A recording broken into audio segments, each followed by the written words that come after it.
Hello, my name is Mercury, and welcome to this brand new episode of Video Fake. Today I am joined by Pancakes and Yesi. How are you? Both. I feel like Yeah, laying in bed I feel and yes. cry for hours. That is nice, because that's all we want to do. I feel like yes. That's nice as How well. do you feel? Anyways, like, that's not what we're talking about. No comment. Yeah, who doesn't feel like yes? Imagine feeling like no. Couldn't be me. That's not our That- discussion, because that's not a sentence. That's not a word. That's not a Anyways. feeling. Anyways, today we're here. Today here we're here to talk about the first live-action series of Star Wars called The Mandalorian and what we think of the first season. We will not cover the second season today. So let's start with our usual recap of each episode, starting with episode 1, chapter 1, The Mandalorian. The series begins with the Mandalorian tracking something and walking into a bar, where the target is being harassed by some thugs. A fight between the thugs and the Mandalorian ensues. The target is later taken by the Mandalorian.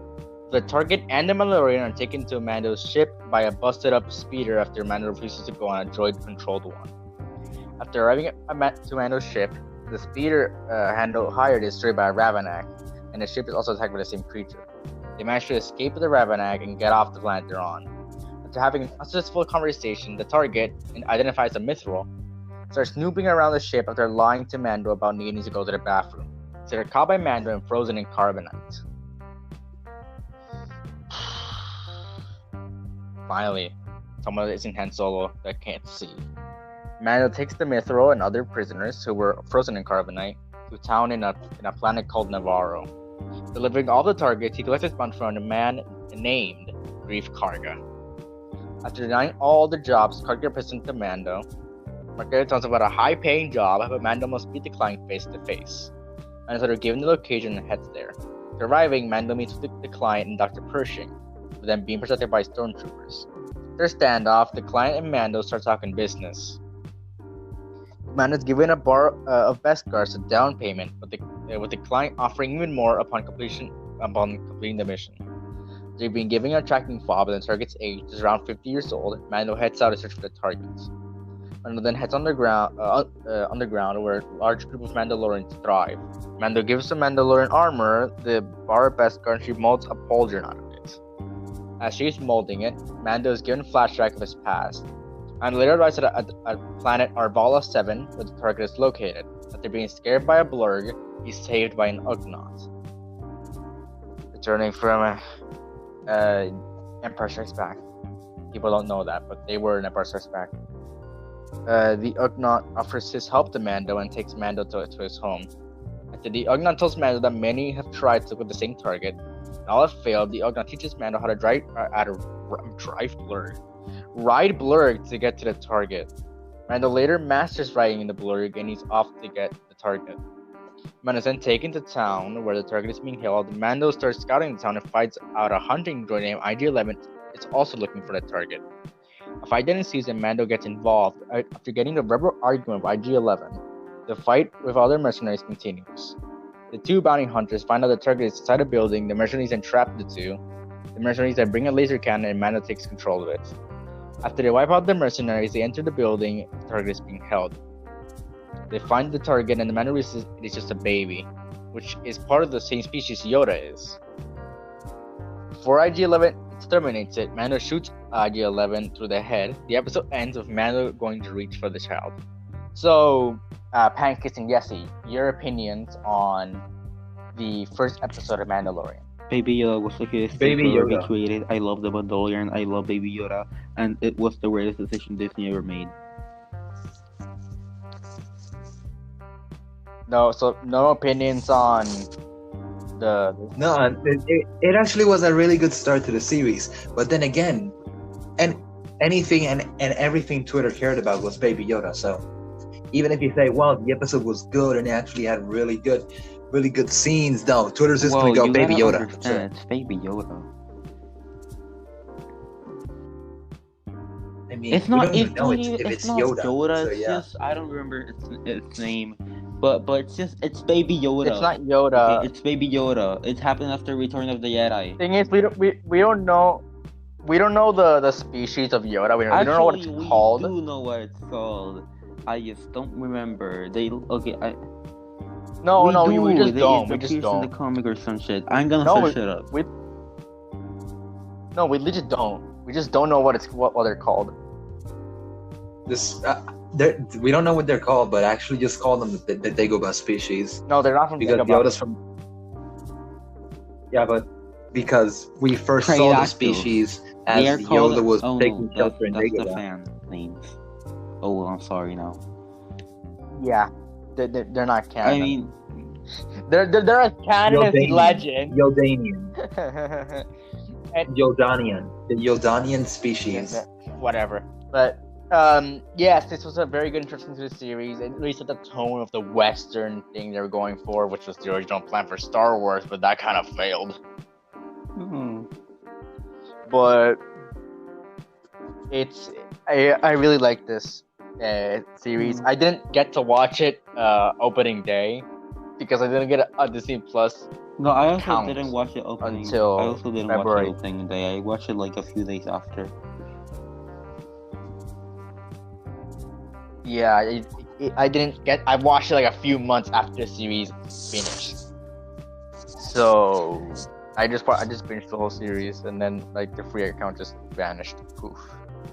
Anyways, I guess that's it. And I'll be handing it to Yesi to recap the second episode of Mandalorian. Yeah.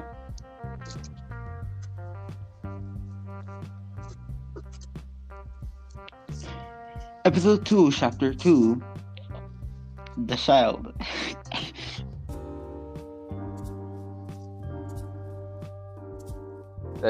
Go on.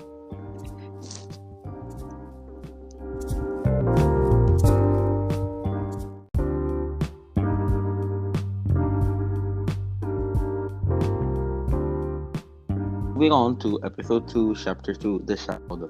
The episode begins with Mando and the child walking through the barren wastelands of Arvala 7 and then getting attacked by mercenaries. After defeating the mercenaries, he finds that one of them had a tracking club that was tracking the child.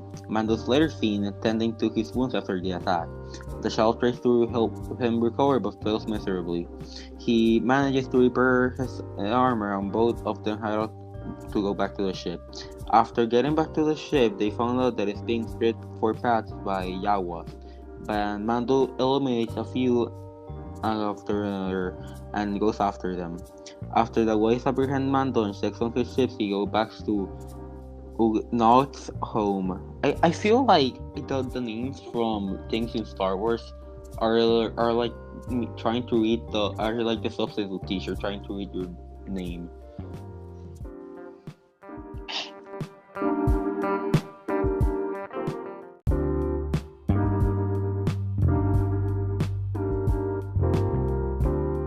After treading the deserts of Arvala 7, Mando is taken by Yawas, the Ugnaught. After discussing with the Yawas reach the conclusion that Mando must bring him the egg to get his parts back. Mando is later taken down where the egg is located. After going inside the cave, he accidentally awakens a Mudhorn. After trying everything at his disposal to beat the Mudhorn and being almost killed, the Mudhorn is temporarily stopped by the child using the Force to levitate the creature. The child is drained of all his energy using the Force and Mudhorn is killed by getting stabbed through the neck.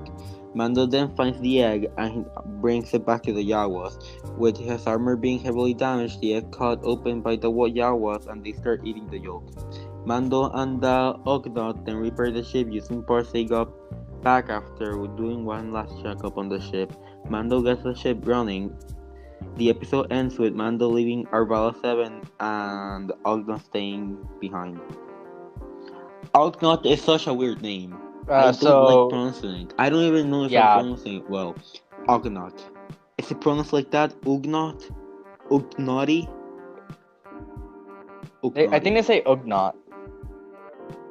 Anyways, you two, your thoughts on the second episode of Mandalorian?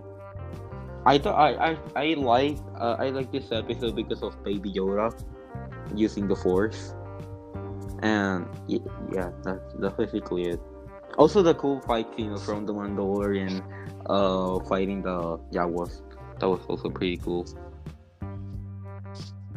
Yeah, Pancakes, your opinion on this episode? Okay, then while he's doing that, I'll just give mine. I actually researched. Okay, then go ahead. Yeah. Yeah, it was actually pretty nice. It was actually pretty nice, actually. And still, Baby Yoda. But yeah, people were just crazy with this little guy. But that wasn't what caught my attention in this one. What caught my attention in this one was this guy's similarity to Boba Fett, and more on that later. But it was actually pretty. Yeah, it was actually pretty good. There was some confusion because for the first couple of episodes for the series. Disney Plus overall started on November 12th, which wasn't a Friday. So what happened was that I don't know when it launched. I'm pretty sure I'm pretty sure it was like a Tuesday that it launched, and then the second episode just launched the Friday of that week, so there was confusion. Like, wait, what's the schedule? But I actually watched the documentary how they made the series, and fun fact, the sandcrawler is real. The Java sandcrawler is a real prop. How did they make it? No. Not only that, it's a recreation of the sandcrawler from the first movie, the 1977 Star Wars, which is also a real thing. Yeah. Yeah, mind blown, right? Nice. No, like the Jawa truck. Yeah, like not an that's a actual real thing. creature, but a prop. But yeah, no, it's just I think it's just the dreads, but the dreads are really big. Like, they are humongous. And they got the. No one cares. Anyways, You know what else is One more time, humongous? I'm going to your house. I know where you fucking Among live, Us. and I will beat you up. I will cut your body parts and feed them to my dogs. I wish a psychopath will go to your house and puncture you with needles, so you'll die very slowly. And then after that, he cuts your body parts and uses them to masturbate. I fucking hate you. okay, okay, we can save the death threats for later, but yeah, I know the episode. It was really interesting to like read about how they made it, because like I said, There won't be any threats the later. The sandcrawler was a real thing, and also, fun fact, in this first episode, I forgot to mention this, but in the first episode, where Mando looked at the blurgs, that was stop motion. There's some really interesting things, and it's just stop motion with CGI on it, Cool. and you can't notice it.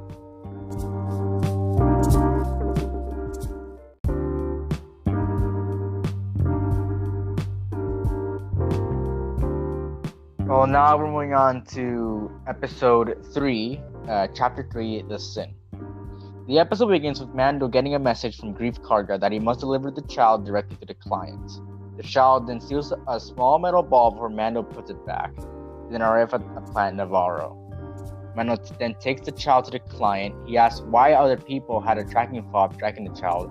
The client responds with him needing the child at all costs. He then gives Mando the Beskar. The child is later taken by Pershing. Mando then leaves after not getting an answer as to what they're planning for the child. Mando then returns to the ground and gives the armor the Beskar. A scuffle between Mando and other Mandalorians over Mando's way of obtaining the Beskar. It's later resolved by the armor, and she forms a full armor for Mando. plus crafting some whistling birds for him. Mando is again reminded of his past as the armor is crafting the armor. Mando then walks into a bar with his full Beskar armor equipped and meets with Grief Karga. Instead of celebrating his own success, Mando instead wants another assignment. After some discussion with Grief Karga gives him a target and Mando returns to his ship. Before leaving, he thinks about what the Empire might do to the child. He deactivates the ship and goes to rescue the child. Mando then returns to the client's location and breaks into the facility after blowing up a wall. He fights through stormtrooper after stormtrooper, before getting to where the child is. Mando then takes the child with him and escapes the facility, killing up a squad of stormtroopers. When Mando escapes the facility, all of the tracking files that were tracking the child suddenly activate. Mando is confronted by Grief Karga and is then attacked in the middle of town.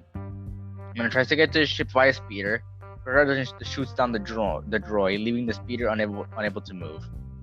After being cornered by the mercenaries, the other Mandalorians rescue Mando. Karga escapes and goes towards Mando's ship. Mando then leaves for his ship and encounters Karga there. After Mando shoots Karga, Mando activates the ship. Karga was not fatally wounded as he was protected by the bars of Beskar he had. The episode ends with Mando leaving Navarro with the child. So, Pancakes, your opinion on episode 3? Okay, so my take on episode 3. Yes, I really liked where it went from the Beskar. We actually got our introduction to Beskar in this, because earlier we were seeing like these canisters with bars in them, and we were just like, what is this? What is this? But then we found out it's Beskar, and it's apparently the Minecraft obsidian of Star Wars resources. And I actually really liked how they switched his armor from this old rusty armor to a new shining Beskar armor. It was actually like a pretty nice touch, because now he's literally impenetrable. Like in any other episode, you don't see him get blasted anymore because of this. And it's actually a pretty nice touch to the series. Also, the whole child thing. Yes, I actually also liked how it went from his indecision of, yes, I'm getting him, but no, I'm not getting him. Yes, I'm getting him. And it was actually a pretty nice touch as well. So that's my take on episode 3. Yeah, it gives Mando a lot of character, and he isn't just a bounty hunter with no personality. Even though we don't see his face, he does convey. Pedro Pascal does a really good job of conveying the personality of the character and like his thoughts through just movement, and I find that really, really cool. And there was not much behind the scenes on this episode, really. Just talking about that one scene. What wasn't most of the backgrounds based on this virtual 360 space? Yeah, the volume that was used for every episode, so it's not really special. And this episode isn't really anything special. It really gives a lot of character, but that's pretty much all it has for going for it. But yeah, no, it's good. It's a good episode. And well, Beskar was introduced in the first episode, and I gotta say, the armor looks better when it's all complete.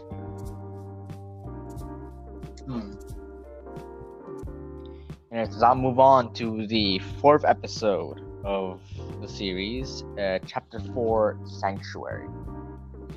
The episode begins with farmers going about their day on the planet Sorgan, with them later being attacked by raiders. The raiders take some things from the village and then return to the forest. It then shows Mando arriving at the planet Sorgan, with him going there to lay low after what happened on Navarro.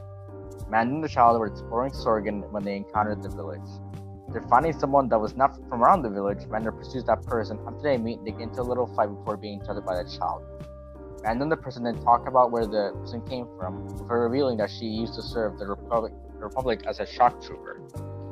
The former shock trooper then leaves and Mando returns to his ship. When working on his ship, Mando is visited by some farmers. After reaching an agreement with the farmers to help them get rid of the raiders, Mando seeks out the help of the shock trooper. She agrees to help, and they head to the village. The child is visited by some children, while Mando and the shock trooper start moving into the village. A mother and her daughter help Mando and the child feel welcome to the town. Mando and the mother then talk about how Mando hasn't shown his face to someone since he was a child. Mando and the shock trooper find evidence that the raiders are planning on using an AT-ST to attack the villagers. Mando and the trooper warns the village of the threat. Mando and the shock trooper, now revealed to be Cara Dune, start training the farmers and explaining them the plan to them. After they prepare to know the plan, they are ready for the attack. The raiders are about to commence. Night falls and Mando and Cara go to raider encampment. They kill 2 of them and then enter the main camp. Mando plants a bomb and they both get out of there after a fight with the raiders. The AT-ST is later activated and follows Mando and Cara. Mando and Cara reach the village, but so does the AT-ST and the rest of the raiders. Battle then ensues between the villagers and the raiders. The AT-ST is then destroyed by the combined efforts of Mando and Cara. The raiders then leave defeated. Mando and the child say their goodbyes to the villagers, with the mother offering Mando to stay in the village, where he refuses. An assassin to kill the child reaches the village, but is stopped by Cara. So Mando finds out about the assassin, he leaves Sorgan, and the episode ends. So, Pancakes, your opinion on the 4th episode of The Mandalorian? So, I remember an episode where Mando actually landed on a remote village with other inhabitants. This is that episode, right? This is the episode where Cara Dune is introduced. Yeah.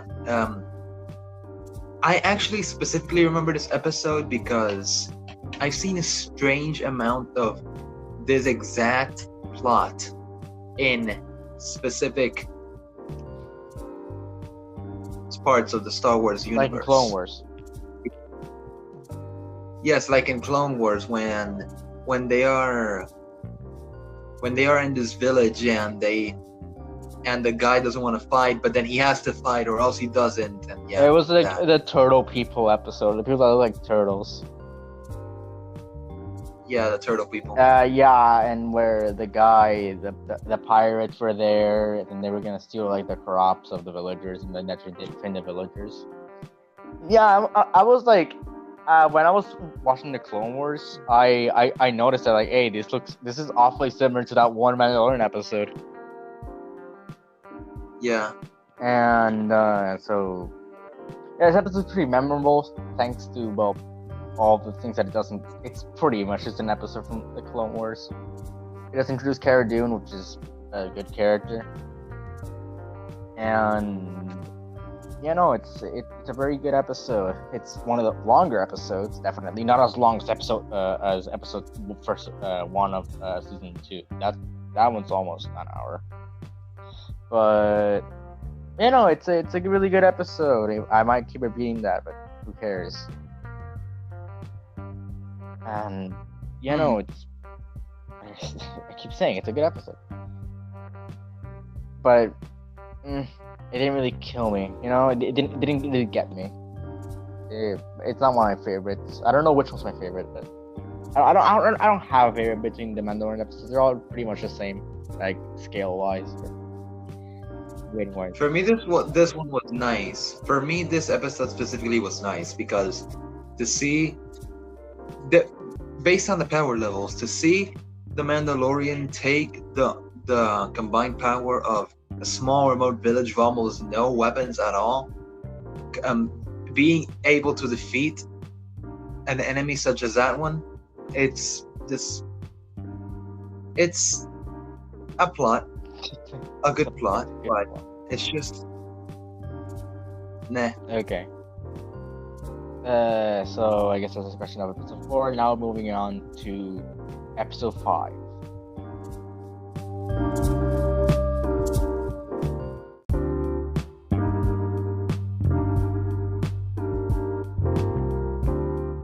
Episode 5, Chapter 5, The Gunslinger. The episode begins with Mando being attacked by a mercenary in space. After blowing up the mercenary's ship, he makes an emergency landing in Tatooine. He lands in a port and is greeted by a woman called Melimoto. Mando pays Peli to fix his ship after the shootout.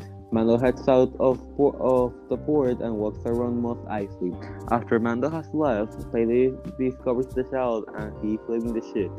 Peli looks after the child while Mando is gone. Mando then enters Mos Eisley Cantina to look for a job. Mando is then approached by a man called Toro Caligan. Toro tells Mando that Toro is hunting Fennec Stand and a very dangerous assassin. Mando initially refuses, but Toro manages to convince him. Mando heads back to the port to check on his ship. Toro brings 2 speeder bikes and they head out to find Shand. They manage to find her, but wait until nighttime to make their move. They manage to reach Shand after blinding her scope with flash charges. After managing to apprehend Shand, they manage to capture her. Mando assigns Toro to watch over Shand as he finds the dewback he saw earlier. Shand manages to convince Toro to go after Mando instead of her, but Toro ends up shooting Shand. Mando returns to Shand's location but finds her on the ground. He then returns to the port and finds out that Toro has taken Peli and the child hostages. After shooting Toro, Mando leaves the queen. The episode ends with a mysterious person approaching the body of Planet Shand. Oh. Okay. So, Pancakes and Yesi, your opinions on episode 5 of The Mandalorian. Well, I like this episode. I feel like I'm getting redundant, but because of Peli taking care of Baby Yoda, I refuse to call him the child. And I think that was cute. And then I also liked how Shad killed and Toro betrayed Mando. I also liked that part. It felt like betrayal, and I like that.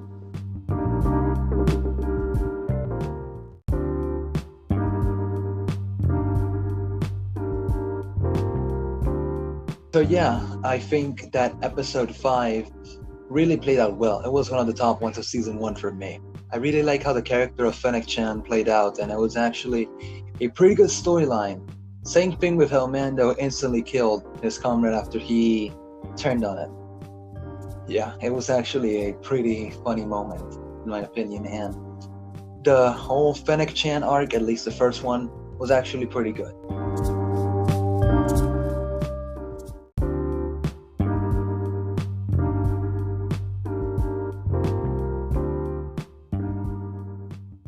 So yeah, no, this episode, it was definitely not one of the better ones of the season, but it's still a very entertaining episode. I will say, and it's fine. Toro Calican is fine, but I think they kind of wasted his character almost. It feels like they could have done a lot more of his character. They didn't kill him off. Like. Maybe Toro Calican could have been a really good character if they just wouldn't have caught him, off them. So yeah, that's pretty much my opinion on episode 5. So I guess we're now moving on to episode 6, The Prisoner. The episode begins with Mando arriving at a spaceport to meet with an old friend named Ron. It's pronounced Ran, but that's stupid for a job. Ron explains that they are performing a prison break and that they need Mando's ship for the job because it is pre-Empire and cannot be detected. And then he meets up with the crew that will accompany him. They then explain the plan. After displaying the plan, they board Mando's ship and enter the prison transport. So having a discussion with the crew, and then finding out about the child, they reach the prison transport. Everyone in the crew is at 0, break into the prison transport. The crew on the ship sneak around the ship and then get near the control room. There, a group of New Republic droids attacks them. Mando manages to defeat them all and they advance towards the control room. They enter the control room and find which cell the person they're trying to break out is. They meet a New Republic soldier named Davon, or Davin, I don't know what to pronounce. After having an argument, Xion kills Devon. They make their way to the prisoner's cell and break him out. The prisoner turns to be a Twi'lek called Quinn, who is Shion's brother. They unlock Mando inside the Quinn cell. Mando manages to break out of the cell, and he imprisons every single member of the crew single-handedly, and then locks them up in their prison transport. Mando brings Quinn to the spaceport and gets his payment. After Mando leaves, 3 X-Wings called by him destroy the spaceport. The episode ends with Mando entering hyperspace and showing Mayfeld, Xion, and Berg all in a prison cell aboard the prison transport. So, Pancakes, your opinion on the 6th episode of Mandalorian? I also remember this one for its plot. I hadn't seen this one before, but it was actually another one of the highlights for me. Pretty nice, actually. Pretty nice. And it really was a really good one.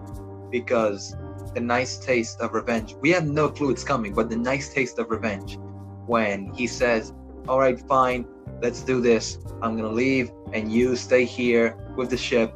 But then, boom, the X-Wings destroy it, and it's just peaches and cream from there. Yeah, it was actually a pretty nice episode. For me, actually, this is one of the weaker episodes. Not because it's bad, but mainly because the episode doesn't really come up until season 2. Like, it's not a very important episode.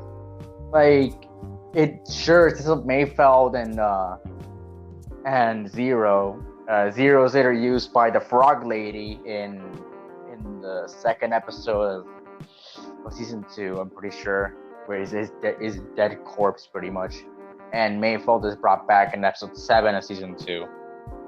But that's pretty much all episode 6 contributes to this first season. It just sets up the 2nd season. And even then, Xion and Berg don't come back, even though they're alive. So honestly, this episode is unimportant. Not really something. It's pretty unimportant, and no one gains anything from it. It's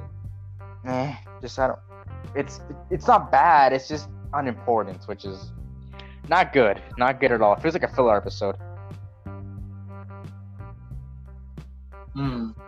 Yeah, it a bit. Like, yeah, a bit. Yeah, no, it's just, for me, it's a filler episode, pretty much. So, anyways, let's move on to episode 7, chapter 7, The Reckoning. The episode starts with Mando in his ship, within suddenly getting a transmission from Grief Karga. Karga says that he needs Mando's help to get rid of the clients, a small army on Navarro. After thinking about it, Mando decides to help out, but he must first get some help. Mando returns to Sorgan and heads to the town he found Kara in. There, Kara is in the bar, fighting. Kara wins and is then visited by Mando, and convinces Kara to aid him in his mission. After the child messes with his ship, Mando heads toward Bala 7 to get the help of the Ugnaughts he befriended days ago. Talking with the Ugnaught for a bit, discovers that the Ugnaught has reprogrammed IG-11 to be a nurse droid. While Mando is trying to convince the Ugnaught reveals that his name is Quill. Mando convinces Quill to join the small squad he has, but Quill brings some blurgs and IG-11.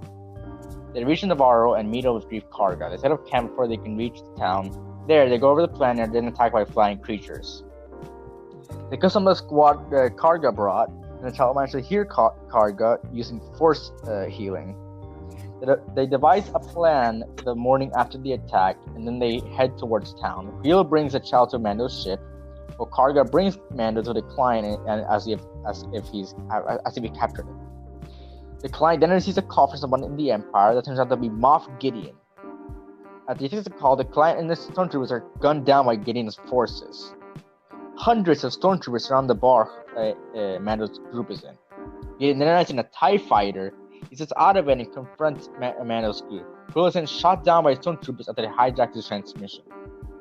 The episode ends with a shot of Quill's deceased body and the stormtroopers picking up the child. So, Pancakes, your opinion on episode 7 of The Mandalorian? To be honest, all of the episodes of this series are nice. Because you all know. So yeah, there's gonna be a nice episode and all that. Yeah, that's always how I describe episodes, because it's true. I actually liked all of them. But I'm gonna give a specific comment for this one. Got a taste of Moff Gideon. before the actual season finale, and it was pretty good for the introduction of the villain. This is like was this one series I watched where they introduced the villain at a very specifically late time, and I think you know what series it is, Mercury, but I'm not gonna speak about it. Anyways, I'm going to make the comment about this episode, and yeah, that was it about the very late villain introduction at the second to last episode. I mean, at least the series got a second season. Yeah, but still. This episode like pretty morbid. Like, the like here, have some violence before the real finale begins. It's I think it's the only episode where Mando kind of failed. Because like the child got captured, and the mission failed pretty much because Gideon got the child, and you know, and they got Mando trapped in a bar, with him being like just there, and it's. Also, the thing I said about introducing the antagonist very late, it's not WandaVision, it's another series. Ah, okay. But anyways. And I think you know what series that is too. Anyways, so yeah, no, it's a very morbid episode. Pretty much the heroes fail in this one, if you can even call Mando a hero, because, well, he's more of an anti-hero. Deadpool, but for kids. I wouldn't say he's for kids, because, I mean, he cut someone in half. Disney Deadpool. No, Deadpool belongs to Disney already, so it doesn't matter. Deadpool Jr. No, just no. Star Wars Deadpool. Not even close. Don't try it. Don't try it! Anyways, let's move on to the season finale of this. Yesi, take it away with episode 8.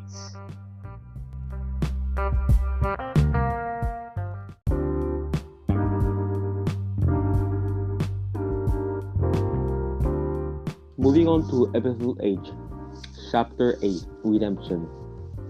The episode begins with some stormtroopers on speeder bikes delivering the shout to Gideon.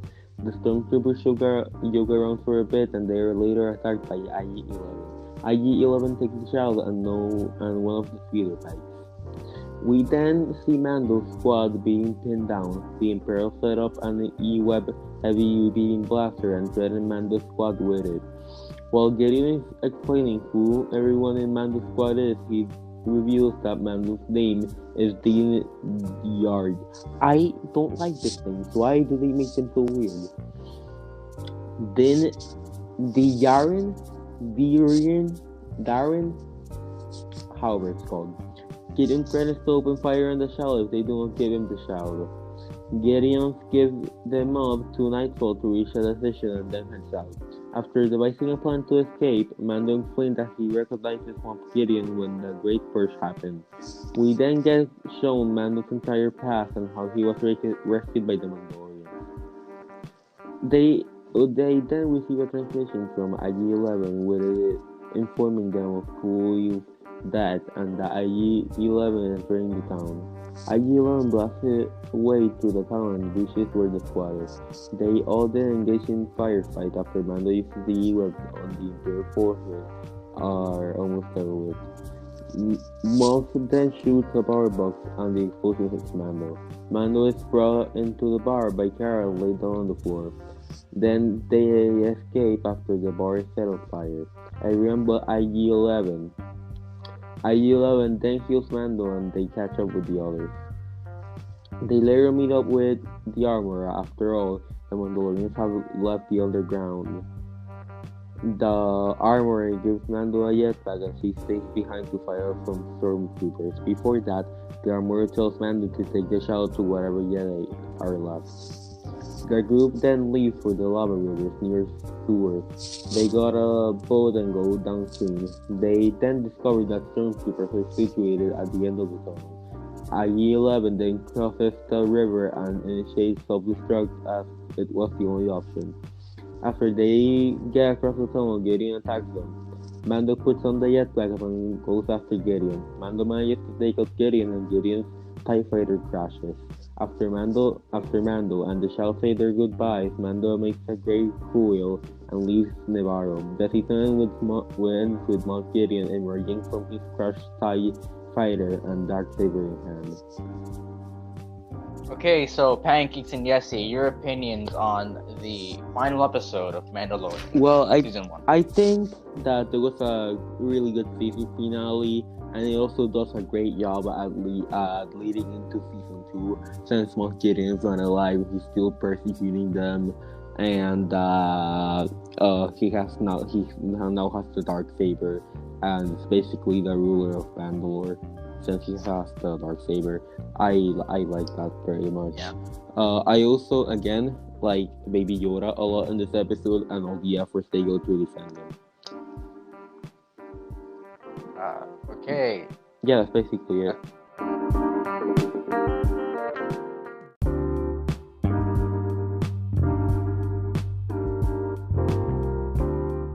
My opinion for episode 8. So yeah, we have it. The season finale. Moff Gideon. The Mandalorian. What's interesting for me this episode, the face reveal. The final face, the actual face reveal. We all knew it was Pedro Pascal, but anyways, the face reveal. The epic moment between the drone and the robot, the healer thing, and Pedro Pascal. This moment was actually a pretty epic moment for me, and I really like the character development, the plot, and everything that went into this season finale. Now, something that interested me is the final scene, like one of the final scenes, the Moff Gideon getting out of the fighter in the darksaber. I don't know anything about the lore of the darksaber, but it was actually pretty interesting for me because I'd never seen it in an actual live-action Star Wars thing before. And yeah, that's my opinion on episode 8. Quick and interesting turn of events.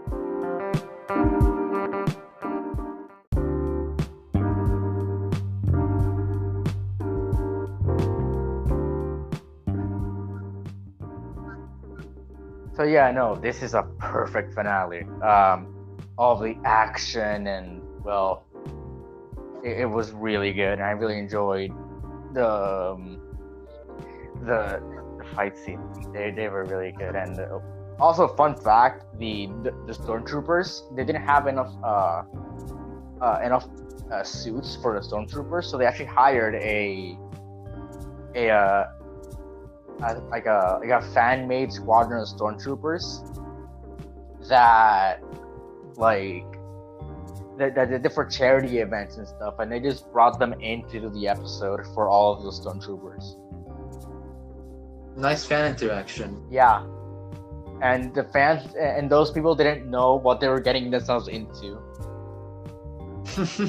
So they just got a call to I think it was Los Angeles. They were shooting the series, and they all flew. I think it was in Atlanta, actually. No, I think they were shooting in Los Angeles. And then so they just got a call out of nowhere to do to shoot something. Like, okay, and then they flew over and it's a set for a Star Wars show. So I mean, that's cool. I mean, imagine getting a call like, hey, some corporate guys need your assistance. Like, okay, probably in a charity event. Nah, you're shooting a whole series, like a few shots of the series. Mr. Beast style, he just pulls up to you and says, "Hey, want to go into a tub of milk and try and survive in the series?" Yeah. So, I guess now we are moving on to giving our final thoughts on the season finale, or the whole season, pretty much. So, the Pancakes and Yesi, your opinions on the whole season.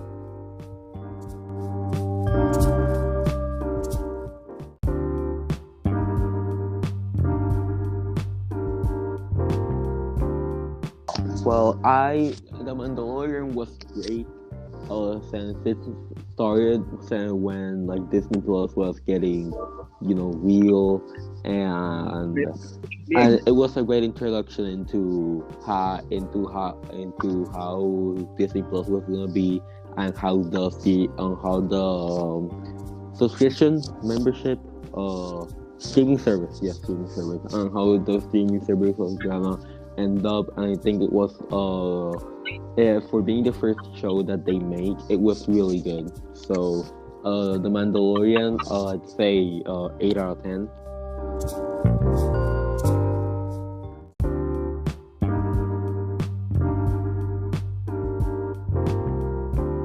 But yeah, I really think that the series overall was a very good start to Disney Plus, because one, it kept it running, because let's be real, without the Mandalorian, Disney Plus would just be literally a Disney library of past Disney media. If we didn't have new stuff like this, it would be just a desert island. And it was actually a really good start. Fun fact, it's actually still number one by 0.1%. Second place is WandaVision. But yeah, it was actually a pretty good start, and I really liked all the twists and turns that happened throughout the series. And Baby Yoda, like, what else is there to say? Just Baby Yoda.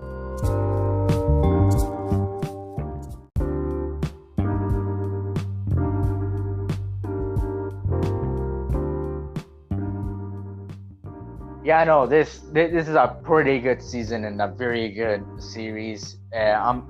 Like Pancakes said, Disney Plus wouldn't be Disney Plus without this series. I don't think it would have as much viewers as it would have originally if this would have been just a normal series overall. Like, it's just been like written by some people that like the people that wrote the sequel trilogy. It would have been the same. It would not have been the same at all. It would have been very different, very drastically different. But anyways, so that's my take on the season, and the series up to that point was really good, and it did not disappoint for what it was, a Western inspired Star Wars series, which, I mean, as long as it's not written by the sequel trilogy people, I think we're pretty much fine, right? Maybe. Yeah. Anything better than that, pile of shit. Anyways. My philosophy is, if it's better than The Last Jedi, it's good. If it's better than The Last Jedi, it's absolutely amazing. Yeah, it's absolutely great. It's the best. Because it cannot get worse than The Last Jedi. Yes. It just can't get worse. Let's not go into that. Okay, we're gonna save it for a possible The Last Jedi episode on the podcast, but I don't think it's gonna happen because who wants to do that pile of shit anyway? It's like going to the recycling center and trying to eat the garbage. Okay. Well, I guess that's it, right? I think we pretty much covered everything. Yeah. Yeah. So I hope you guys enjoyed listening to this episode of Media Buffet, and we'll see you all next time. Okay.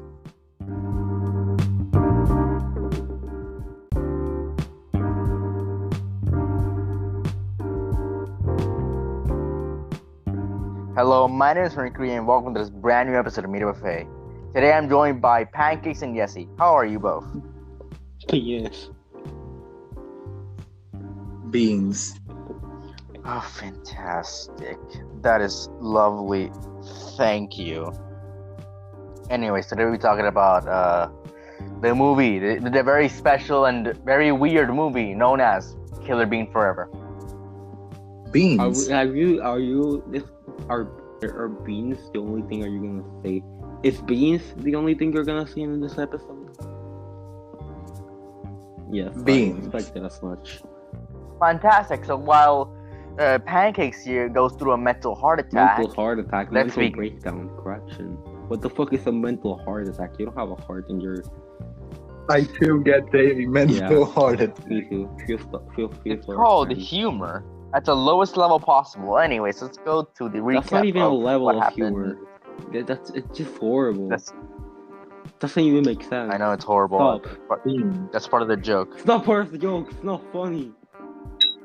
Anyways, this is not Fucking what dare we're you! going My for. grandpa died of a mental heart attack. Every day I go to sleep thinking I could have saved them, but now I'll go to bed thinking about how you're making fun of my grandpa's death. He died. Okay, so we went from talking about beans pretty much, and then now we're talking about. So you went from saying that mental heart attacks aren't a thing to your grandpa dying from it. Fantastic, but we're talking about beans. So let's talk about beans. Can beans also get mental heart attacks? I mean, where's their heart? Where's their heart? I mean, the beans and Killer Bean are just like, just a bean with legs and arms. Anyway, today we're talking about Killer Bean Forever, a movie about a fantastic bean called Jack and his story about killing other beans. Thank you for doing synopsis, but that's not really it. So let's start with the recap of what happened in this weird ass movie that I watched like a year ago. My favorite part about the whole movie was beans. What the fuck? I'm not done. You Let's start. can you not? Yeah, please. Anyways, let's start with the recap. We're taking far too long. Killer Bean Forever. The movie begins with an epic bean dance sequence, which is sadly interrupted by Killer Bean crashing the party after the party host. That dance sequence was more epic than getting your foot hit by a 20-pound dumbbell, which I just did. Are you being serious? Are you Let okay? me- Let's not worry about any internal bleeding, and let's continue. Don't worry. It was nothing. My foot just had a mental heart attack. I Let's feel like continue. After the party, Killer Bean crashing the party after the party has refused to turn on the volume to let Killer Bean sleep. Killer Bean then kills everyone in the warehouse. I would not holy say. shit, that was so funny. It wasn't even Killer Bean kills everybody in the warehouse.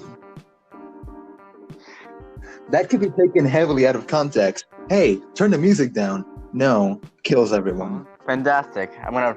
This is comedic. And he kills everyone, including the host. But before the host was killed, the host informs Killer Bean that his uncle will be looking for him. Killer Bean does not care and shoots him after that. Badass man, radical. A few hours after the shooting, Bean. a police officer and a bean named Detective Cromwell go to investigate the shootout, only to find everyone dead. Fantastic. Cromwell finds the bullet casing for Killer Bean's bullets, which makes Cromwell start investigating Killer Bean. Then a black van appears. They manage to stop the van, and an old enemy Cromwell named Vagan steps out of it. Having a session with Vagan, Cromwell gives Vagan Killer Bean's bullet casing, which starts the hunt for Killer Bean. Killer Bean is woken up. We can discuss. Yeah, sorry, but we can discuss this later. But I have reason to believe that because of Vagan's species, Vagan is vegan. Okay. Killer Bean is woken up the following morning and tries to shoot Cromwell, but is then stopped by his phone ringing. People who hired Killer Bean and tell him not do what he did last night, but Killer Bean just hangs up on them. Again, radical badass man. Then comes a Bean named Jet Bean, getting a call from Killer Bean's employer saying that they need Jet Bean for a mission. Jet Bean then leaves for Bean Town. Then comes the Bean named Cappuccino, firing some employees for not doing their jobs or being interrupted by Vagan. Vagan then informs Cappuccino Killer Bean. Cappuccino then tells Vagan to go after Killer Bean. Cromwell then examines the evidence that was given of Killer Bean and determines where Killer Bean will go next. Killer Bean goes to another warehouse and is attacked by Vagan. After the fight, Killer Bean goes to the nearby bar where he meets Cromwell. At the time with Cromwell, they both leave. Cromwell is then informed of the Shadow Agency where Killer Bean originated. Later that day, Killer Bean arrested the warehouse Cromwell told him about. Killer Bean then kills everyone in that warehouse before being attacked by mercenaries. After killing all the mercenaries, Killer Bean is apprehended by Vegan. Okay. Cappuccino then interrogates Killer Bean. Killer Bean then escapes in captivity and kills everyone there except Vegan and Cappuccino. Vegan then kills Cappuccino, and after a standoff, Killer Bean kills Vegan. Jet Bean then receives a call that he needs to eliminate Killer Bean. Killer Bean is then placed in a cell by the police to protect him from Jet Bean. Jet Bean is then taken by the police and placed in the same precinct. Jet Bean then reaches Killer Bean after fighting through the waves of officers. After engaging in a fight with Jet Bean and almost losing, Killer Bean kills Jet Bean. The movie ends with Killer Bean stealing a police truck with lots of guns, driving away from the precinct, and starting his hunt for the Shadow Agency. So, you two, your thoughts on Killer Bean? This was shorter than expected. That summary was shorter than most of last episode's Mandalorian recaps, and they're shorter. What? Yes. That recap was shorter than most of last episode's Mandalorian recaps, which, if I recall, Mandalorian episodes are almost 3 times shorter than Killer Bean Forever. Kinda. But that's not really a comment on the movie. But so like the Mandalorian episodes are like 30 minutes, give or take, and like that's since Killer Bean. Oh yeah, it's actually almost. That's so yeah. More Jesse, I would like for you to give your opinion first. See ya. Jesse, your opinion on Killer Bean Forever. Well, I mean, it was a good movie. There's not much to talk about it. I mean, it's just beans and cool action scenes, and that's basically all I can say. The plot is decent. It's just meh. But it's just a fun movie. I can't really stretch explanation of it. It's just good. Okay, so Pancakes, your opinion on Killer Bean Forever. Any other comments you might want to add? For me, this could go 2 ways. The long while or the short while. I'm going to go for the long while. This movie, for a home project animated by only like 4 people. One person. Worked on like. Yeah, it was only Jeff Liu who made this. He hired other people to voice act. Worked on by like 2 people when you include the music, which was partly made by another person. This thing was made by 2 people, and it has a better narrative than most movies I've seen in the past 6 months. What movie have you seen that in the past 6 months? It shows the amazing talent that a singular person can have compared to a team of people that have a nice goal in their mind. One person with a good goal is better than 300 people with a bad goal. And that is a fact that you cannot deny. Killer Bean Forever was a movie that captivated me from beginning to end. A feat that no movie since Endgame has ever caused me to have. Aside from Endgame, well then maybe The Irishman, but I don't know. And Killer Bean Forever, everything from the characters to the dialogue to the costume design, everything in this movie, except maybe that Ching Chong joke in the middle, is great. Even that scene that I just mentioned. it is great from beginning to end, and it is just a great movie. And I don't know how I did not watch it sooner. Now, the shorter route, or while, as I called it earlier, would be one word, and that word would be beans. Stressed out. Well, now to my over explanation. Other cool facts about this movie. Really? I have to say this, like, without any bias towards turn off your brain action. This movie's not as well as received as it should be. It's not a bad movie by any chance, but it's not quality if you don't like go fuck yeah Killer Bean. When you really think about it, it's just like there's a lot of like conveniences in the plot and other problems. I will say that the movie has. Like that would be the only mistake it had.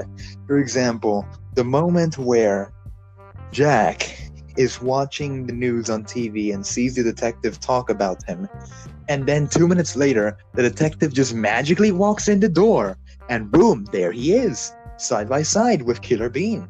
Yeah, there are a lot of plot conveniences, like Megan just showing up. Like they have explanations, but they're oh wait, how convenient. But then again, that scene I just mentioned is the root of the meme. Not bad, but mine's bigger. So, who can relate? Yeah, this movie was a pretty big influence on the internet. It was released in 2009, at least not the 4K version. The 4K version was released in 2018, which was when is Killing Me Forever 4K. But mostly people watched because the Killer Bean movie has 25 million views. Yeah, it has 25 million views on YouTube. And you know, it's that's definitely its problems. Like definitely, but when you go into the mindsets, like you just want to see beams shoot each other in the most 90s radical way possible, then this is your movie. I don't know who you are, what you're doing in life, but if you want to see beans shoot each other and for an hour and 25, I can at least name at least 3 memes from this movie. The first one is right off the bat, the first scene. Esto es un gran bro momento. Can we cut this part? Un gran bro momento. And then the second one would be you're making me not bad, but mine's bigger. And then the third one would be, let me put it in language you can understand. My name is Giovanni Giorgio, but most people call me Giorgio. That music starts playing. The last meme is just the template is just let me put it in language you can understand. That's the template. We have reached a level of cringiness in this podcast that I didn't think we were ever gonna reach. Jesse, we are talking about talking beans shooting each other in a made in China metropolis. Nothing makes sense anymore. I wanna cry. I mean, then go ahead. I'm not gonna stop you. Anyways, yeah, no. This movie, if you look at it, just killer beans want to shoot each other, and for like an hour and 25, and you just want to pass the time, then like go ahead. Do what? Gunpowder, gelatine, dynamite with a laser beam, guaranteed to blow your brain. We're gonna get copyrighted Queen. By that song from Queen. I changed the lyric, so it's a parody. Nice copyright avoid. It's a parody, yes. So we can't get copyrighted by parodies. You're right. Anyways, so yeah, no, Killer Bean is a good movie if you want to watch it turning off your brain and just watching beings kill each other for. Also, what I liked about this movie is that it's not like most action movies where it's like action, then talking, then a little bit of action, then a lot of talking. No, this goes full on the action. It never lets you go. It has a little bit of talking, and then goes back to the testosterone-filled moments. Yeah, and also if you like Killer Beans, you should buy Doom Eternal.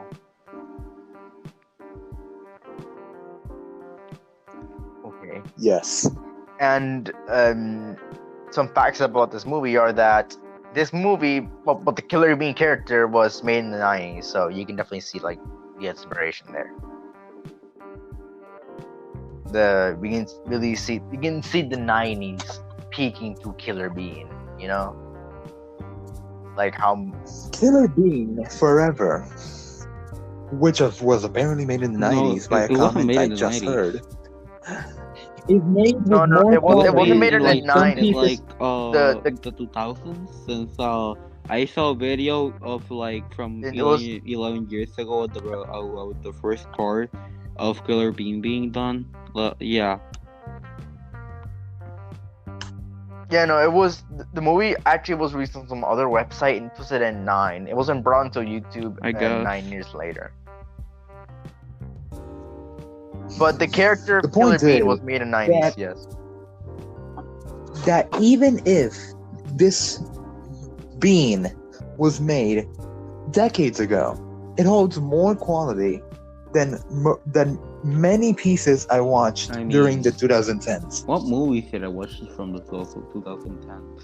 Let me check. No. Norm from the North? No. Home? Yes. Yes, I did. Up? It's much higher quality the than terrible Killer Bean. I'm sorry. It just is. Like, yeah, no, there are definitely higher quality movies than Killer Bean. No, I just mentioned that I tried to say that all three of those movies are worse in quality than Killer Bean. Worse in quality than Killer Bean? Are you fucking high? Like, not the storyline. The animation, like, not the storyline. From Up is so much better. Are you okay? Are you mentally insane? Pixar made Up. Yes. Oh, my bad. Yes, did I say Up? Yes, you did. I did not mean Up. Sure. Did you mean? I did not mean Up. Then which movie? It was a similar movie. It's about these two guys who go on tour together. Oh, Monsters University. Oh yeah. Completely similar movies. Oh yeah, like it was totally not made by Pixar. They were both totally not made by Pixar. So yeah, sure. Anyways, I believe that Killer Bean Forever was better than all those three movies. Not Up, Monsters University. Remember, Yesi, I just had a mental heart attack 30 minutes ago. Right. Let's not make fun of the mentally disabled. Mentally heart attacked. Yes. Exactly. Anyways, also fun fact: the creator of this movie worked on the special effects of movies like Transformers and Avatar. Transformers are really bad movies. Yeah. Yeah, but the CGI is good. But this guy worked on the CGI.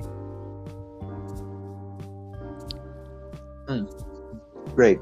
And then he made Killer Bean. Anyway. So, do we have anything to add about the greatest movie about beans in 20 years? I think it was the greatest bean movie of all time, since it's the only bean movie of all time. Not to be confused with the movie. It wins by default. It kind of, because it's the only one. What other bean movies have you seen? I've seen plenty of other bean movies. Name them all. I saw this bean movie about this bean who was searching for this woman, and this woman and this woman casually had the same voice actor as the yeah. Queen Ant in A Bug's Life. That movie exists. What else? Veggie Tales? Yes, that one. Veggie I'm pretty sure it's not even Yes. about beans. It's just about vegetables.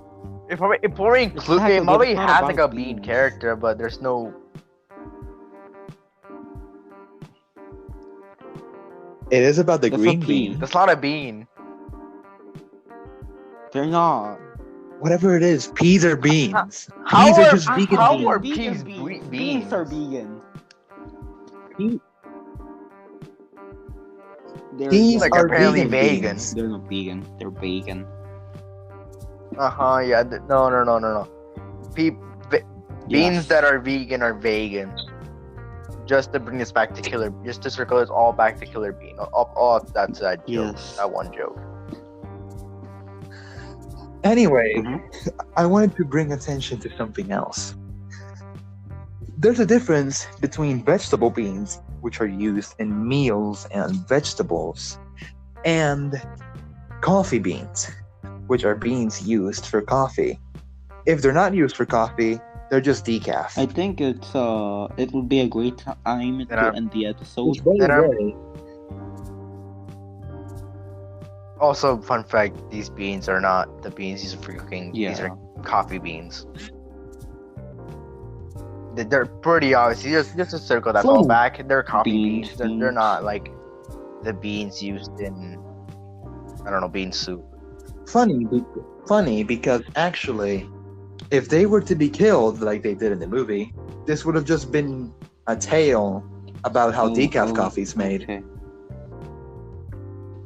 And then it's on a more relevant note to the episode.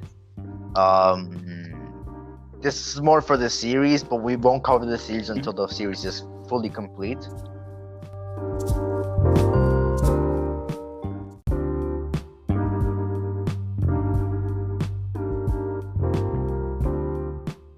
Anyways, the actor for Killer Bean was changed for the series.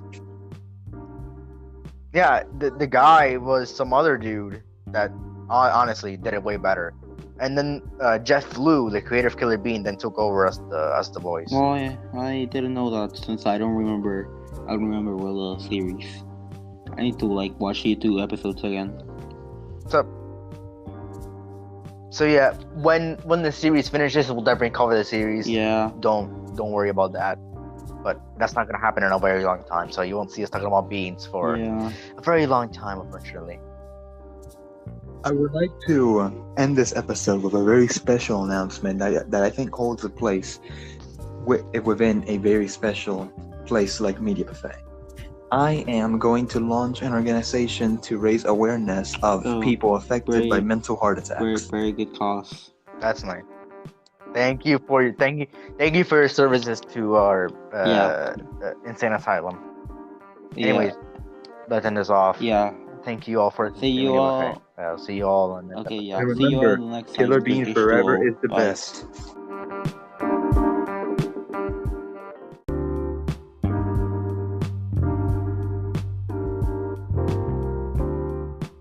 Hello, my name is Mercury, and welcome to this brand new episode of Media with Fate. Today I'm joined by nobody. It is me, by myself, doing this episode on Pacific Rim the Black, the new Pacific Rim anime, and, well, the first Pacific Rim anime. And I guess we're going straight into the recap of episode 1, From the Shadows. The show begins with the Jaeger known as Hunter Vertigo killing the Kaiju known as Acid Quill. Another Kaiju attacks them and they manage to kill it too. Then a countrywide blackout in Australia is initiated, with them losing communication with the outside world. Area in the city, Marauder Zeus, is destroyed by an Acid Quill. The pilots in Hunter Vertigo then take some survivors to a place called Shadow Basin. They are attacked by an Acid Quill there. But Hunter Vertigo kills it quickly. The pilots of Hunter Vertigo say goodbye to their kids as they were part of the survivors before they leave to find help. They cut to 5 years later. The boy named Taylor is harvesting potatoes and he goes to find a sister named Haley to help him harvest. He finds her giving supplies to someone. Taylor tells Haley to help him harvest. She obliges but is annoyed at him. Taylor is told where Haley is by a person named Shannon. After she is nowhere to be found, Taylor goes back to his place and finds Haley messing around with her friend. Taylor scolds her and they get in a fight. Haley runs off and Taylor goes to the gathering. There he is told that Haley went away somewhere. Haley then falls into a facility as she's leaving, and she then finds an abandoned Jaeger known as Atlas Destroyer. She activates it and realizes that she needs someone else to pilot it with her. Then the AI of Atlas Destroyer, known as Loa, detects a kaiju known as Copperhead approaching after the Jaeger made too much noise. After Copperhead destroys the village, Taylor and Haley are forced to pilot Atlas Destroyer to stop Copperhead. The two defeated Copperhead barehanded, as Atlas Destroyer didn't have any weapons because of the training Jaeger. The episode ends with the two leaving the village after it was completely destroyed. This episode, to me, wasn't anything special. Sure, it was a pretty strong episode and set up a lot of the series moving forward. I really enjoyed Copperhead, especially. I'm a big Kaiju fan. Just starting off, I'm a big Kaiju fan. I love anything giant monsters. I love Godzilla. I love Pacific Rim. And this was it's a really good episode, and I really enjoyed Copperhead's design. What I didn't really enjoy was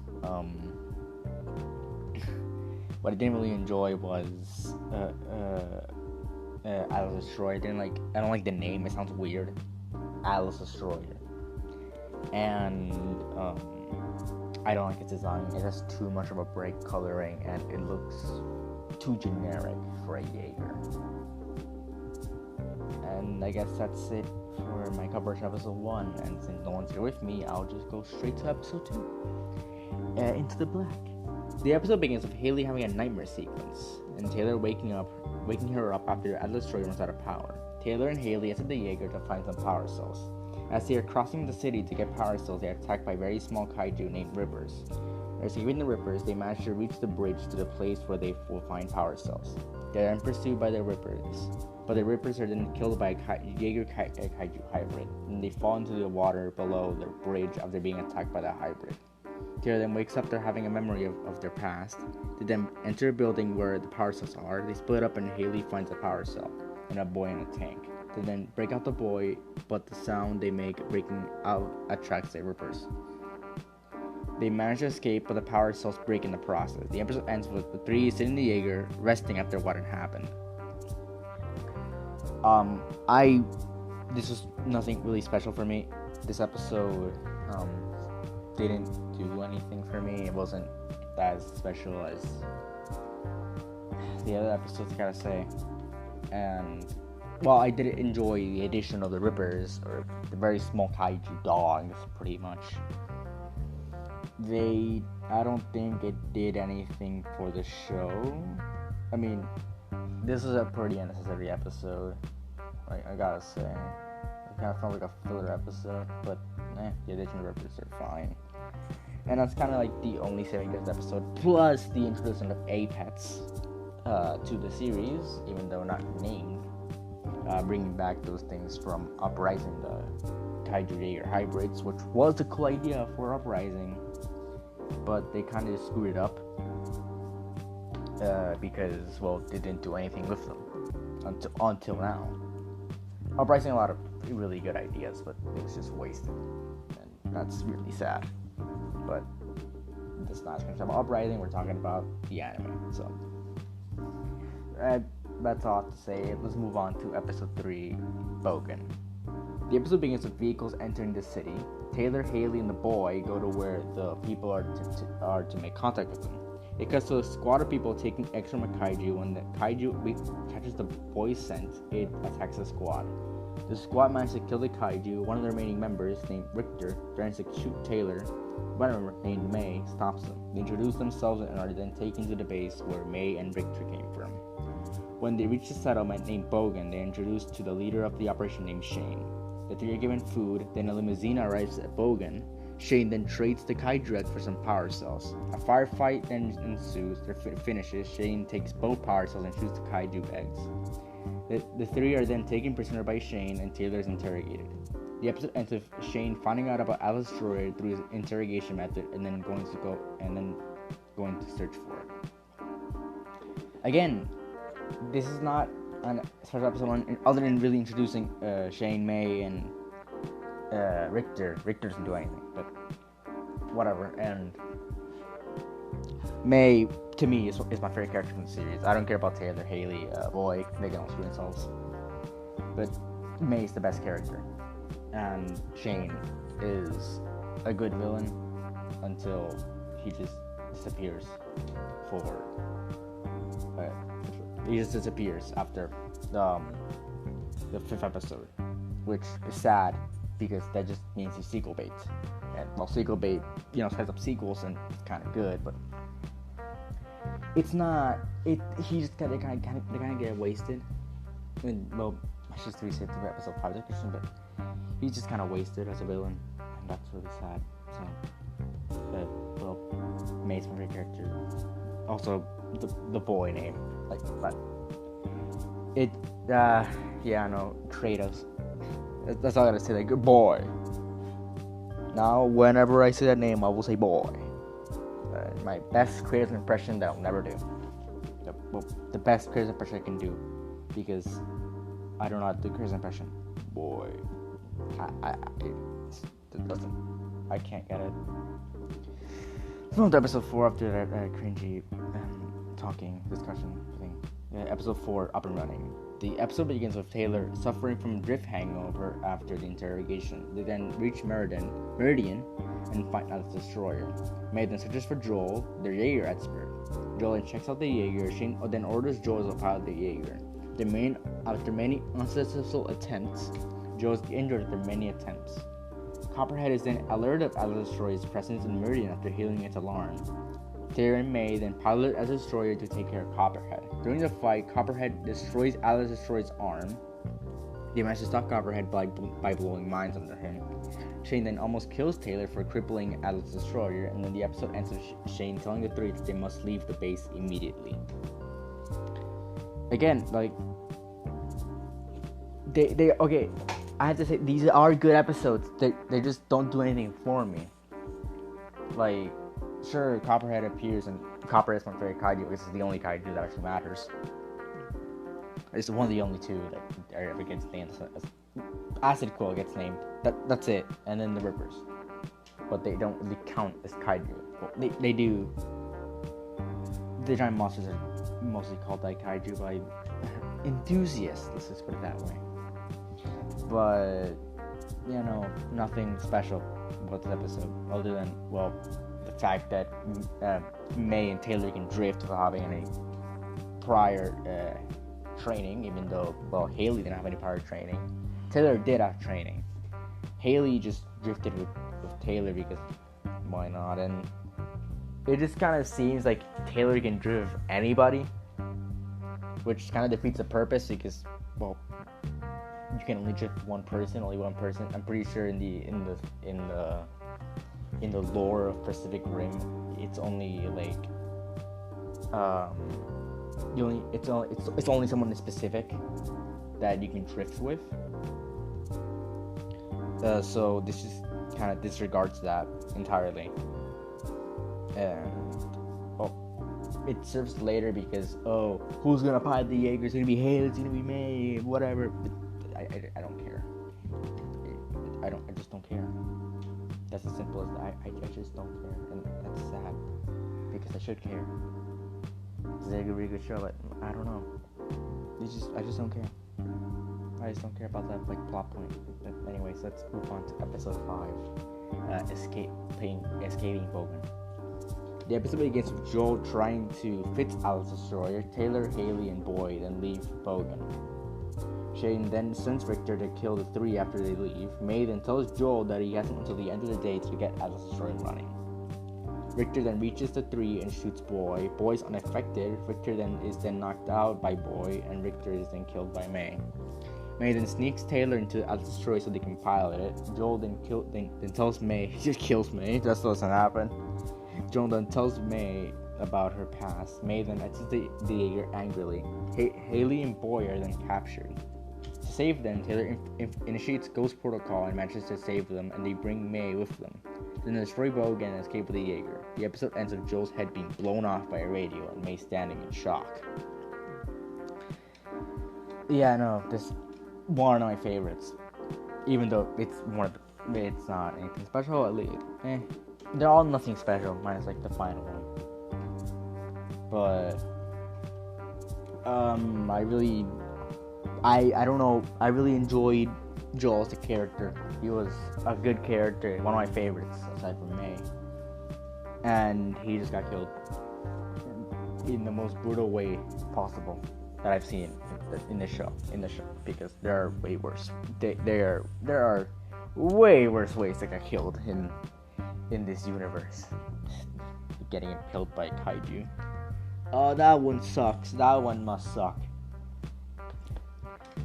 But yeah, no, it's a good episode. Plus, the Ghost Protocol, the Ghost Drifting is stupid. Like, why didn't you just do that?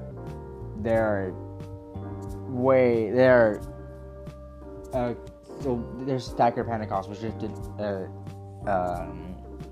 solo before Riley Beckett did in the first movie. So why didn't just Riley Beckett just do Ghost Drift? Because his brother died by Knifehead. So why didn't he say Ghost Protocol and continue piloting? Even though that kind of shuts him out, and that would stress out his brain and like just do all sorts of weird shit. And it's not, I don't know, Ghost Drifting is just kind of like, oh, here's this cool thing to get the plot moving, and it never comes back later, and it kind of contradicts the series, because now you can drift solo, but you need someone else who drifted solo's memory and then survived, and there's only 3 people that have done that ever, and it's like, then why not everyone just solo drift? Even though, like, we see what happens to Taylor, but nothing bad happens to Taylor. He gets stressed while doing it, sure, but like you can see the sweat drops and you get physically tired and all that stuff. But the most it does after that is, well, give him the memories of the guy he drifted with, which isn't bad by any sort of means. I mean, you might get experience because of it. It's not like, it's not bad. It's not a bad thing. There's something severe about it. That's what I don't. If there's something severe about them, why not just do it? Like, you can probably fix that. I know these things are like not supposed to be fixed, but no. Thing is, like, it's really weird. That's really weird. Why didn't you just use it beforehand? It never comes up in the series ever. It's for this one episode, and then it's never mentioned ever again. In episode 6, sure, but that's it. It's a throwaway line in episode 6. Speaking about episode 6, let's move on to episode 6, Boneyard. The episode begins with May making a grave for Joel. He then consults May, with May then leaving the group. A breach then opens and Boy goes towards it. Taylor and Haley then start searching for Boy. They go into a place full of Kaiju remains and Jaeger parts. They manage to find Boy near a large breach. From the breach, an acid quill emerges. Then they try to kill the acid quill, but the acid quill is then killed by the hybrid. The hybrid almost kills the two, but is then stopped by Boy. We then find out that the hybrid named Apex is a surviving Jaeger drone from the Uprising War. Apex then gives the two a new arm with actual weapons. The episode ends with Apex eating some Kaiju parts and then leaving the graveyard. I like that something with the Jaeger drones from Pacific Rim Uprising, and well, Uprising War is such a stupid name. Like, I've known the words from Fire Brothers, but it makes no sense. The name makes no sense whatsoever. It is baffling how much it makes no sense. And well, what war is called the Uprising War? Like, how does that? It's either a revolution or a war. It makes no sense to me. It just makes no sense, that name. But at least it is something cool with the with the concept, and well, that's the only concept they ever did, because the Voltron Kaiju thing, the merging Kaiju, they never did anything with it in the series, because why would you? And there was something else like that. I think that's it. Or maybe like the precursors taking control of like the scientist guy's mind, because of that was a cool concept. Like there's the Kaiju brain nippers, that was a cool concept, I think. But this is kind of wasted. The Apex was cool, definitely, but this is just it. Which it's better than what they did in Uprising, because Uprising they just kind of like, oh, here they are. Here they do the breach thing. They open the breaches to the Kaiju can get out. Oh no, they're destroyed, and well, the Kaiju are reappearing again because the breaches are open. So they did something, but that's all they did. They're not like going around and killing people, which is, that would have been cool to see like how they dealt with these things. But no, let's just blow up their brains.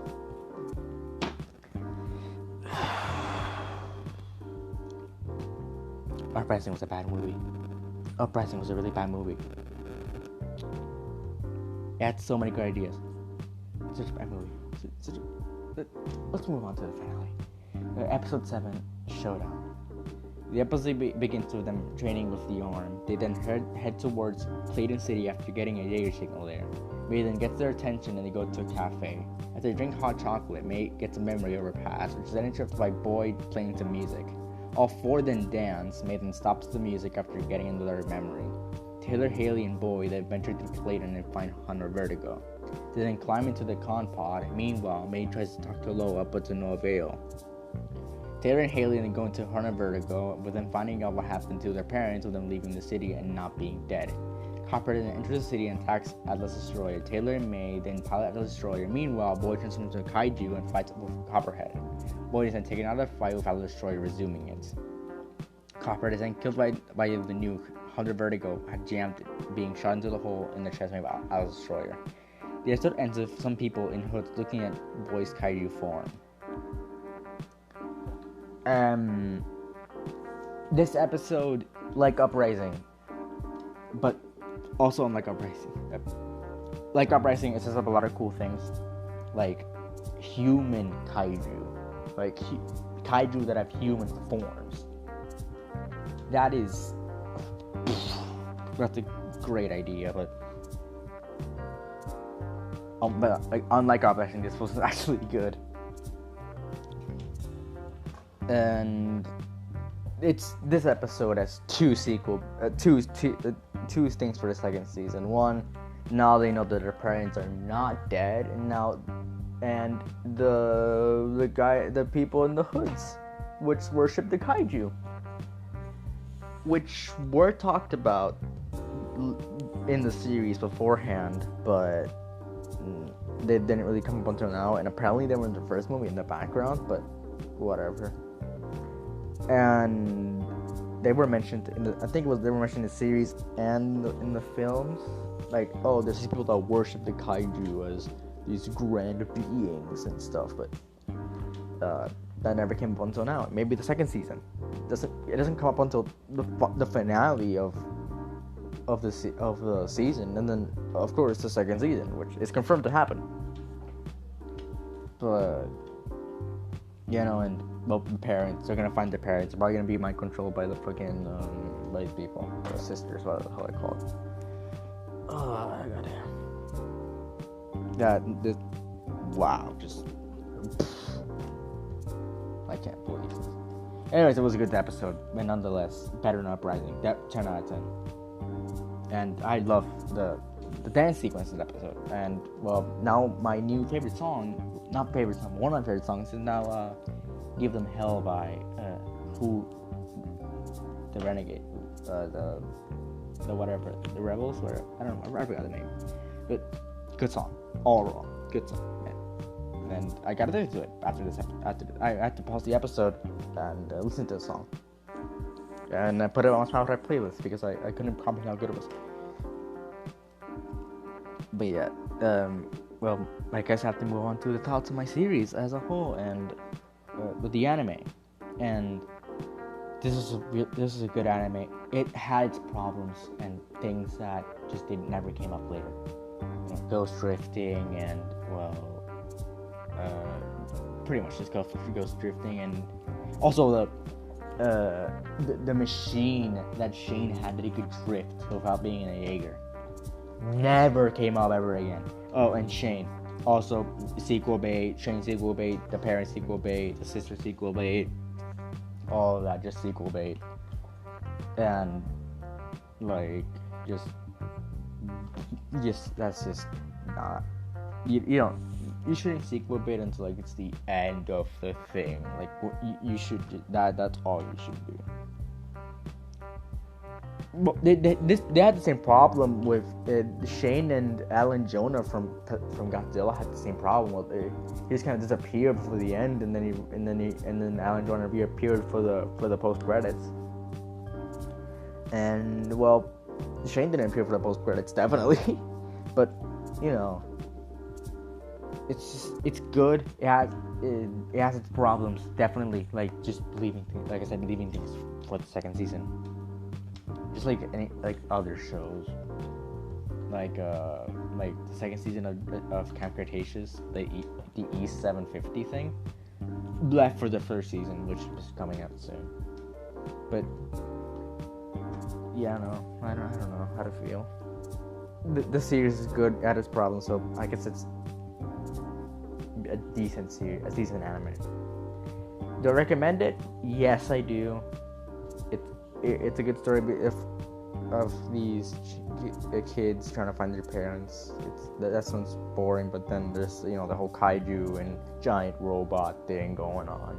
If you're a fan of giant monsters or a fan of giant robots, or just a fan of anime in general, then I think you should go watch this. Or just a fan of Pacific Rim. If you're a fan of Pacific Rim, go watch it. It's on Netflix, and only on Netflix. So I guess that's it for today. I hope you've all enjoyed this episode, the first solo episode, and it's by me. So, yeah. I hope you enjoyed it, and I'll see you all on the next one.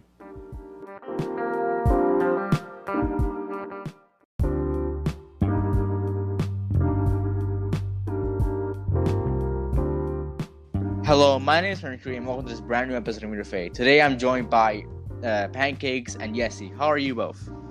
I'm good, thanks. I'm decent. Okay. So today we'll be talking about the very old, I guess you could call it, because it's over a decade old, show, Star Wars: The Clone Wars. The 2008 version, not the 2003 Or as the version. sign reads, Star the Clone Wars Wars. Okay, not anymore, because they changed it to an oversimplified logo. But this series is just as a warning. This series is unorganized. The episodes are almost all out of order. And in the first part of this 13-part series on Media Buffet, this one's the most unorganized. So just be warned, we'll be saying a bunch of these other episodes that don't really align, and we'll be skipping some. So let's begin with the recap of the beginning of season 2, episode 16, Cat and Mouse. The episode begins with a battle near the planet Christophsis, with Anakin Skywalker trying to get supplies to the planet, but being stopped by Admiral Trench. Then Obi-Wan Kenobi arrives as backup for Skywalker's forces, and they regroup to test a new weapon. The weapon is a stealth ship that will bring supplies to the forces on the planet. Then they leave to go to Christophsis, but then see bombers going towards the planet and bombing the command center. Anakin decides to attack Trench and then escape the battlefield. After receiving a threat from Trench, Anakin attacks again. Trench then retaliates, but Anakin uses Trench's own torpedoes to destroy his ship. The episode ends with people on Christophsis reading the supplies they needed. So, Pancakes and Yesi, your opinions on the 16th episode of the second season to start this off. It's like so weird saying season that we're gonna be saying season 2 to episode 16 and then season 1. It's pretty weird. I think this episode was pretty good. I mean, I don't have anything much to say. It was an average episode of the Clone Wars, so it was just pretty average and pretty good. So, Pancakes, your opinion on the 16th episode of the second season? It's weird to think that a 7-season series is completely unorganized, but apparently it is. So we have to deal with that. And to start off this arc, I like to call it the planet infiltration arc, because it involves the infiltration of 2 planets, Gossasus and Ryloth. But yeah, and I truly think that this arc is a well-conducted arc with tons of great characters and plot holes in some not plot holes, plot twists in some episodes, and I think that it really means well. And season 2, episode 16 is a great start for the arc.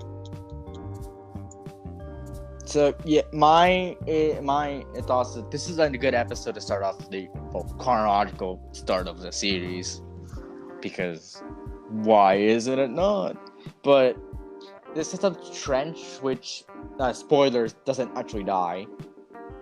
Yeah, he comes back later on and then is killed in season 7. So just spoilers there, he just dies. But season 7 I want to hit you with Rex's shotgun. Who cares about Trench? No. How I haven't, but how dare you guys not call yourself real Star Wars fans? You have to watch the whole Clone Wars. That's why I'm doing this mini series. I am extremely offended. A good episode. Anyways, we're gonna move on to season 1, episode 16, and Yesi, take it away.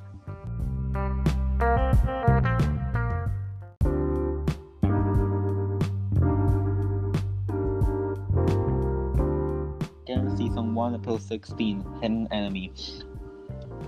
I want to read this on like how the Clone Wars starts. You know that voice, but I'm just gonna read it normally.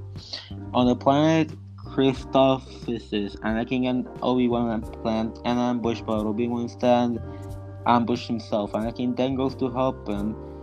Then they manage to get out of a building. Using a droid they acquired, they determine that there is a traitor among them. Among us. Please die. Cody and Rex stay behind to search for the traitor while Obi-Wan and Anakin continue the mission. They found out that the traitor is a clone and he's part of Slick's crew. After interrogating them all, they all find out Slick is a traitor. Obi-Wan and Anakin make it to the surprise headquarters, but then are attacked by Asajj Ventress and then they fight. Obi-Wan and Anakin then escape from Ventress and return to their base. Rex and Cody then manage to catch Slick and learn why he did it, and the episode ends with Slick being taken to lockup. So, Yesi and Pancakes, your thoughts on the I think 16th this was a episode, very the good first season? episode, and definitely the best part of it was with Rex and Cody trying to find out who the imposter among them is. So I understand what Yesi said at the beginning when he wanted to read it. I don't remember his name, but the admiral that always narrates the beginnings, like Planet at War. Admiral. I want to say it's on the wiki. It's just something with a Y. I'll find it later. But yeah, he actually shows up in A New Hope. Yularen. That guy. Yularen, yeah. Yularen, yeah. Yularen. He shows up in A New Hope in the background. I did not realize that, and I watched that movie like 2 times.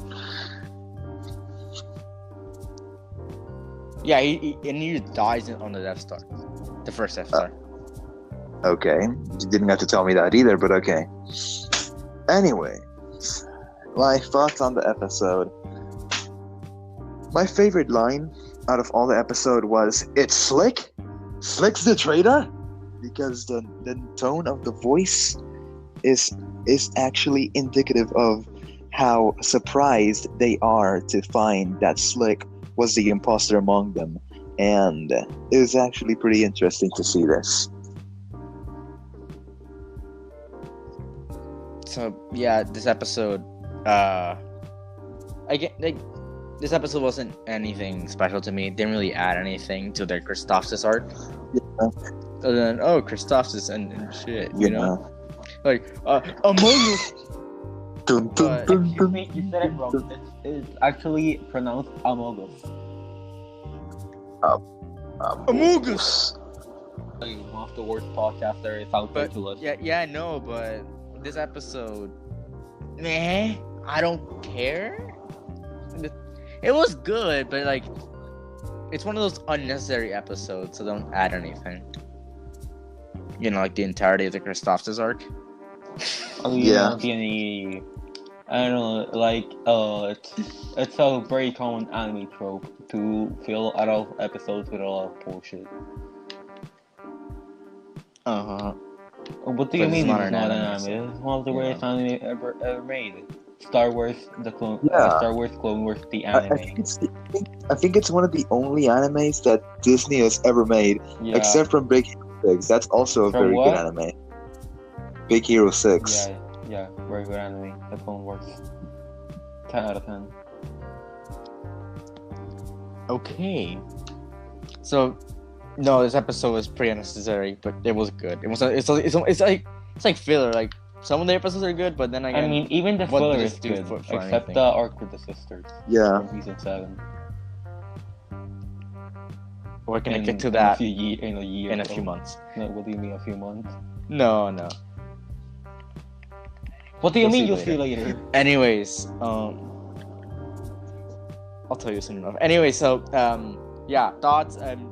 Not a good episode, unnecessary. So I'll hand it over to Pancakes to recap the theatrical movie of the Clone Wars, which is the first piece of Clone Wars good luck, buddy. thing we got in Disney. Yes. And also very, very much tanked and was a very bad movie apparently. So take it away. Pancakes. Before that, I don't know why they said it's a bad movie. It's average. It's better than all of the. Leave that for your thoughts when I actually finish. Yeah, go ahead, Pancakes. Okay. Star Wars: The Clone Wars, the 2008 movie. The movie opens with the Jedi receiving a call from Jabba the Hutt, with him saying that he needs the Jedi to find his son. They assign Obi-Wan and Anakin on this mission, and send a messenger to deliver the news. Obi-Wan and Anakin finish fighting off the Separatist forces on Christophsis when the messenger arrives. The messenger, a Padawan named Ahsoka Tano, who's been assigned to Anakin, arrives on Christophsis. It is then revealed that the Separatists have taken Jabba's son. They then find out that the enemy has an enemy shield. Anakin and Ahsoka go to destroy it. Obi-Wan distracts the troops. I'm sorry, I had to yawn. While Anakin and Ahsoka sneak through. After a fight with some droids, Anakin and Ahsoka manage to destroy the shield, and they manage to finally beat their forces on Christophsis. Anakin and Ahsoka then go to Teth, where Jabba's son is. After a battle with the Separatists, they manage to reach Jabba's son. Dooku then arrives on Tatooine and lies to Jabba about the Jedi kidnapping his son. They then find out that Jabba's son is sick and he won't survive getting to Tatooine. They are attacked by Separatists yet again. They manage to get to a ship after escaping Ventress. Asajj Ventress, that is. Obi-Wan then finds Ventress, and they start fighting. R2-D2 then manages to get the ship running and help the others. They then take the ship off Teth, and Obi-Wan finishes his fight against Ventress. They manage to cure Jabba's son and bring him to Tatooine. On Coruscant, Padme goes to Zero the Hutt's lair. Zero the Hutt is Jabba the Hutt's uncle, where she tries to get a message through to Jabba. After being told no, she sneaks back and finds out that Zero is helping Dooku with his plan. Padme is then captured by Zero, but is subsequently rescued. Zero is then taken prisoner by the clones. Dooku and Anakin then encounter each other in the desert and they battle. Ahsoka then brings Jabba's son to Jabba after fighting some droids. They then reach the agreement they needed to, and the movie ends.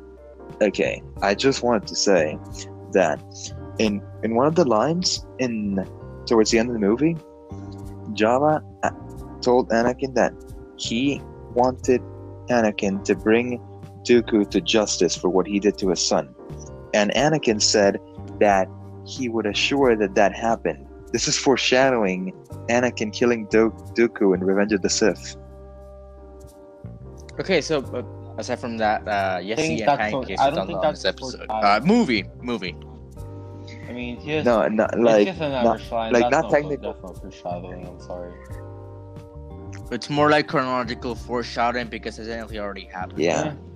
Also, that thing when I yawned in the middle of the thing, that wasn't a yawn. I was trying to hold my laughter because, hang on, I'm trying to find a line. You didn't have to say that, but okay. Yeah, because it was in one. This is internet die. See, okay. No. I'm trying to is actually. Is he safe? Is he alright? Yes, I am good, but okay. So it was apparently when it was when I said then they find out that the enemy has an energy shield. I said that the enemy has an enemy shield. It's still correct. I mean, In a yes, way, it yes. is technically the shield of the enemy, so enemy shield. Yeah. You weren't wrong. It is correct. So, on a more relevant note, Pancakes, your thoughts on this movie? What? Your thoughts on this movie? Oh, yeah. Like Jesse wanted to say, I don't understand why people say this movie is bad. This movie is really good, especially how it starts. I know how it starts, but like when the Lucasfilm logo shows up and then the orchestral fanfare starts playing, all the clones like screaming and shouting, and the audio of battle, I think it just adds to the experience, and the whole narrative is good. We get our introduction to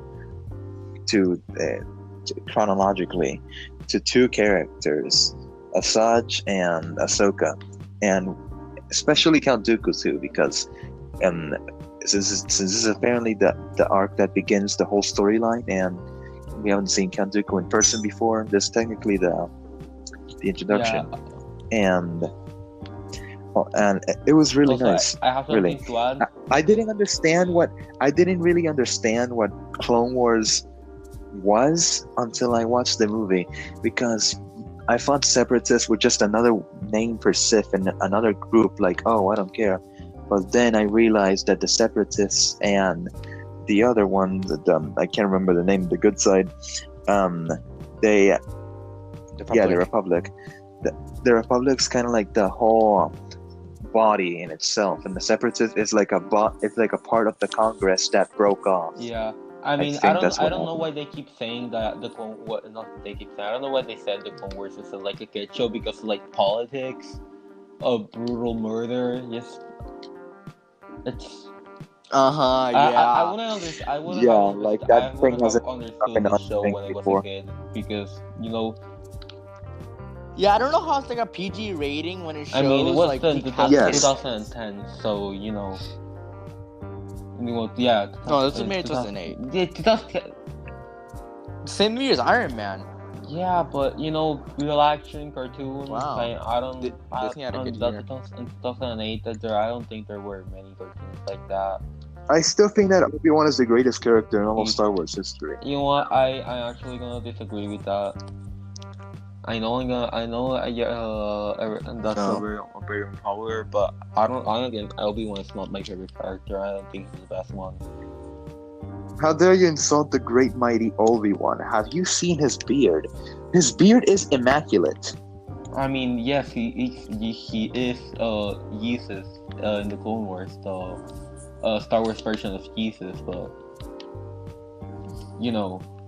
I don't. He's not my favorite. I don't think he's the best. Also, something I have to add is I like this movie because Lego Star Wars: The Clone Wars was one of my favorite games, and I'm pretty sure the game starts on where the movie starts.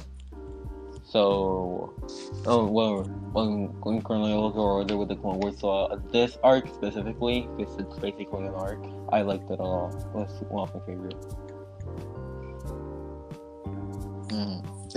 Well, I can actually definitely see why this movie got a lot of bad hate because, like, Okay, hate pretty much is no bad hate. I think Because that's all, why. yeah, I know. I can see why people said Ahsoka was pretty. Yeah, annoying. but you can I put can up. You definitely can put see up. why. It was on purpose. I mean, Ahsoka was supposed to be annoying, so she can have. She Yeah, it could was on develop as a purpose. character, have a character growth. It was definitely on purpose, but I can see, like, of course, when the show starts, you think, Yeah. oh, this is how the character is, you know. So you don't get it, so you dislike the character until they grow into something better. I can see why. At that time, sure, but right now, Ahsoka grew into a much better character. Like, it was on purpose. And yeah, are we it moving? It was Are we on moving purpose. on now? It was definitely Dave Filoni. Yeah. I haven't really given my thoughts. So, yeah, I can actually see why people say it's a bad movie. I enjoyed it, but I can see why they're like Killer, not Killer, like I think It's Pacific like- Rim. I I said think like you it need has a lot of context. inconveniences. For this movie. Yeah, no, you need context. You need to watch like at least Attack of the Clones. Because that's when the whole Clone Wars actually begins. You can skip. Yeah, Phantom you Menace. can. Phantom Menace was pretty unnecessary. I Midichlorians. hate you so Yeah. much. Thank you. That still comes from in Mandalorian. That comes up. It should have never existed. It's a crime. It's a crime that they were invented. But yeah, no. Like I can see why, because there's a lot of conveniences like Pacific Rim and Black. Like, oh, we need to get the test. We don't have a ship. There's a ship. The part where Obi-Wan quote unquote surrenders and then starts talking with the general, and then he goes, truthfully, I would assume that the shields went off by now, and then magically Anakin and Ahsoka disable it at that specific moment. Well, which that's part of the plan, but there you go. Okay, we disabled it, but yeah, no, like there are a lot of conveniences in this movie, like the fact that I don't know, like I said, there's this ship, whatever. also, then, for some reason, the fact that I could actually divide this movie into like the different parts. Yeah, you can The actually. Context for that. Okay, let's. The context first- for that is that shut up Hang now. on. The context for that is that it was actually originally supposed to be 4 episodes, but they wanted to make a movie, so they ordered them to join it together and make it a movie. Okay.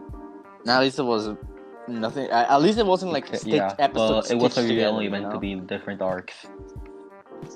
It was, but then it was like I was like episodes on these series Yeah. stitched together. Yeah. Like at least they didn't make it that. So yeah, no, this movie, I can see why definitely, and like, also magically the fucking messenger they sent was a Jedi. Magically. Like, a messenger, a Jedi. Yeah, it was sent by Yoda, Yoda. Yoda knew what he was doing. The fact that it's like the thing is, Ahsoka being sent by Yoda sounds like a fan fiction. Yeah. Anyways, I could divide it It sounds like a parts fan because the fiction. first part, them on Christophsis, and then them going to actually find out about Jabba's son. The second part being Anakin and Ahsoka trying to find. The first part actually concluded with them destroying the shields and winning the battle. The second part was them finding out about Jabba's son and going to find him. The third part, and I think was the final one. No, it was the second to final, because the third part is them actually getting Jabba's son and going to Tatooine. The final part is them actually getting there and fighting to give him the son. Yeah. Also, another convenience, just like, I forgot. Like the fact that like again, It's just a lot of conveniences in this movie. It's just a lot of conveniences in this movie that just make no sense. Like, just... Oh! The fact that Asajj just got that recording of Anakin and Ahsoka putting the baby in the bag, and then that Anakin saying, "I hate the Hutts." Bruh. Magically, just magically. Yeah, no. Like, there's a lot of conveniences to just move the plot around. And the fact that... Yeah. Like, Obi-Wan just shows up. You know, Okay, he just shows up. Yeah. We have nothing much to say, so let's move on to the first episode of the third season. Wait, Clone Cadets. the other way around? No, it like isn't, the Sean. third one and then the first one? No. It's this way. The episode begins with a clone squadron, including members like Echo and Fives, failing spectacularly at a training session. The squad then gets scolded by a bounty hunter, the Jedi hired called Brick. His brain is one. When they head back to their dormitory. The following day, they go do the test again and fail yet again. They are then given the opportunity to take the test again by Shock T. After a clone argues with Brick gives them the idea to name himself Cut Up. After talking with clone reject named 99, one of the Heavy clones decides to name himself Heavy, they're rejecting the name numerous times. They then begin the test again and get far until Shock T and the other bounty hunter named LS find out that Brick sabotaged the test. Even after that, they managed to pass the test. The episode ends with the squadron and another clone graduating and being shipped out to fight the separatists. So, Yesi and Pancakes, your thoughts on the first episode of the season? I like it. I really... And they bullied the old guy. Exactly, He wasn't old, he's deformed. just deformed. I'm gonna say old guy because you cannot change my mind. He is old. They bullied the cripple. poor cripple. They bullied the cripple. That's not something we need to make fun of. They bullied the crippled. Yeah. Let's show It awareness was for crippled people and not get them they bullied. showed compassion for cripples. Yeah, that we can add that to how good the Clone Wars was. They raised awareness of crippled people being bullied by what was he? I don't know. He was crippled and he was bullied by. He was nothing really bullied. He was just like, oh, he's crippled. Let's send him to janitory status. I'd say he got bullied. Great. Definitely by the Not the Camino people. It was people. a specific guy. I'm not sure. Brick probably. Yes. The brain of a brick. Anyways, so Pancakes, your opinion on this episode? I really like the episodes that actually dive into the clones story, like not the Jedi or Republic or planet this, planet that, let's kill this guy or something. No, I actually like the episodes where the clone story actually develops. Okay, so this episode, actually, I really enjoyed it because it set up just another characters I actually really like. I like my favorite clone for right now. For now is Heavy, and I guess spoilers for the fifth season, for the first episode, for the fifth episode of the first season, he just dies. Rip. Like he just dies in an explosion. That's it. Just my favorite clone just dies. Just straight up dies. Yeah, it's in that episode where they actually Brick infiltrate the base. Yeah. So Brick is a very unlikable character, and LS is pointless. Shock T has the most. Shock T is a meme in the Star Wars community because she has so many alternate deaths. She is like the Sean Bean of Star Wars. She always dies. The fourth seal. And no, they don't even revive her. They cut her death out of anything, and she's alive. But then they make her death again. The question is, has she survived the plane crash? What? I Has don't she know. survived the She plane probably crash? died. Probably did. She has ultimate Yeah. survivability. Because she can't die technically because she's never died. People try to kill her, but she's never died. She's never died. Yeah, Until, you definitely. know- She's never died. Until Order 66. I don't know. I think the Revenge of the Sith death is canon. You know, she just gets And you impaled know, by they just gotta do the Grievous Dragon and Balls to constantly death. to revive her. Yeah, but you know. For they just like what? having She's her around. kind of She's useless.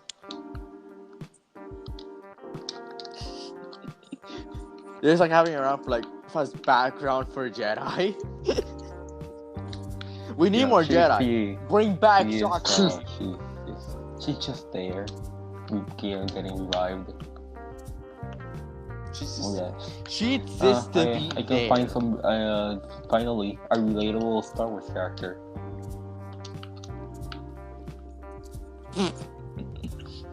She's there to die. Okay, But, so yeah, no, what's the I like Tevi. what's So next let's episode? move on. Yesi, take it away. Okay, Move on yeah. to episode 3. 3 of The third supply season. lines. I didn't read that correctly. The episode begins with a battle between the Republic and the Separatists on Ryloth. Jedi Master D then requests for help, and then the Jedi sends Senator Organa to help from Toydaria. I hate these names. Organa, accompanied by Vomit, discuss their plan to the King of Toydaria before being interrupted by Lot a separate senator. Then they reach a stalemate. The Twi'leks and the Republic then form a plan to eliminate the opposing forces on Toydaria. Organa's request is denied by the king, but it is secretly accepted by the king. The Republic forces on Ryloth manage to execute their plans, and the Twi'leks escape on Toydaria. Binks distracts the service from ships for leaving the planet. On Ryloth, Dai and his forces fly off the Separatists for as long as they can.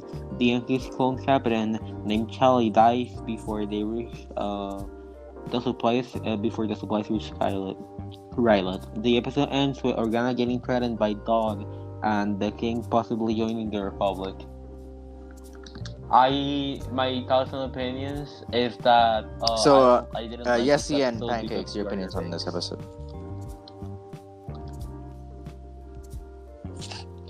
Oh, so you guys yeah, asked Jar Jar Binks is Binks? annoying. Really? Okay, hate Jar Wow. Jar. Jar Yeah. Jar Binks is the Well, second fuck greatest you. character in I will Star change Wars. your Change my mind. by not talking to you ever again. I'm gonna get canceled on Twitter, aren't I? Twitter listens to us. Mm-hmm. Are you gonna say? Mm-hmm. Yep. Pancakes, I your don't opinion think on he even this episode. deserves to have an opinion. I have no saying that idea. Jar Jar is the greatest character of Star Wars. Not the Well, greatest. fuck He's you. the second Fuck you and your greatest. family and everything you represent. That's still basically the No, greatest. Obi-Wan is the That's almost greatest. You know what? You're not very passionate. Your opinion. Your opinion. Come on. Okay. Who cares if he's not bad, Jack? I need his He opinion. doesn't have good ones. So, yeah. Okay, so this episode, interesting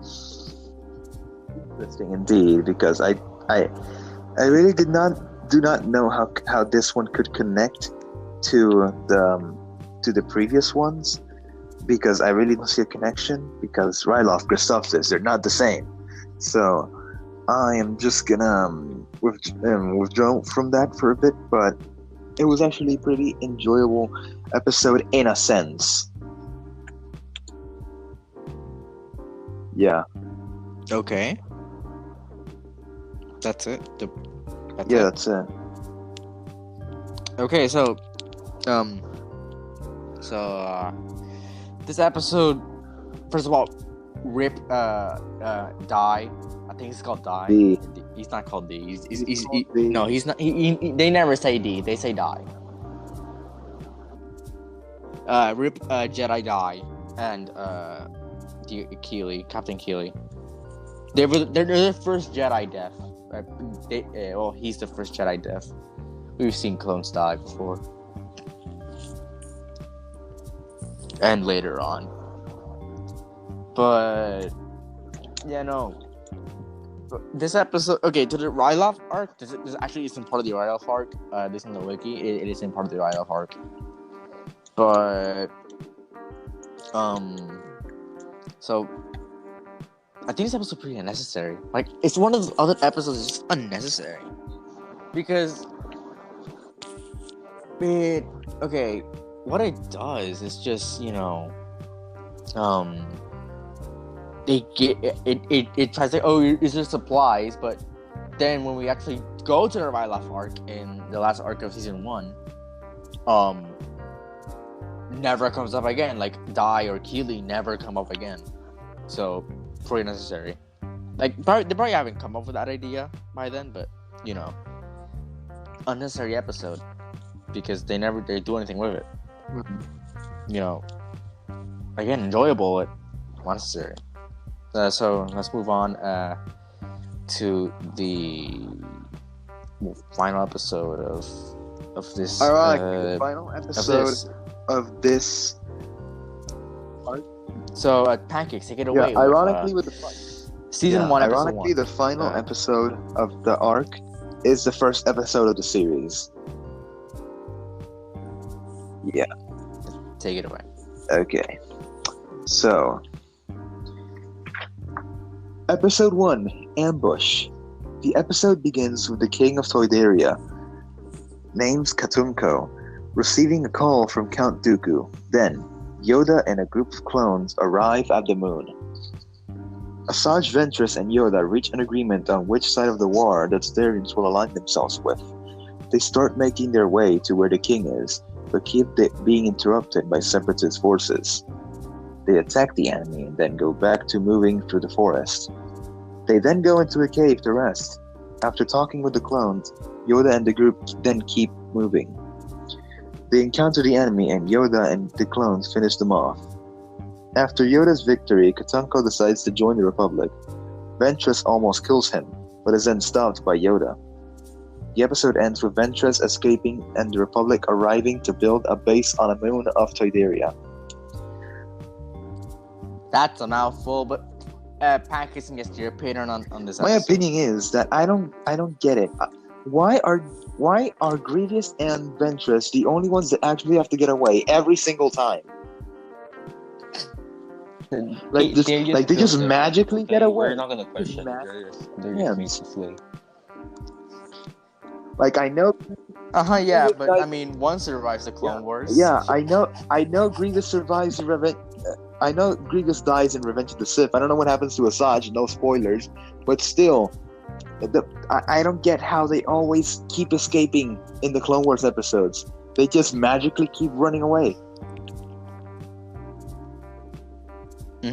Grievous is known for this. He takes like this spider form and boom, it's like Obi-Wan likes having them around because they're fun. So he just lets them escape and hopes they come later again. Also, we're not really going to talk about Grievous. He hasn't shown up yet. But in the series, they couldn't make Anakin and Grievous meet because they never met until Revenge of the Sith. So I guess that was cool, but yeah, no, this is Asajj and Asajj. I don't know what happens to Asajj. I know she just shows up never. Like, after the series, never comes up again because she's never mentioned ever again in like movies or future TV shows, even in Rebels. And I've never seen her in like clips of season 7, so I don't know what happens to her. She probably dies. Let's be honest. She either dies or just goes away. I know she shows up in Rebels, right, Asajj? No, I don't think she shows up in Rebels. But I don't know. I don't know what happens to her. Please don't. All I know is that she probably either dies or, just that happens. Yeah.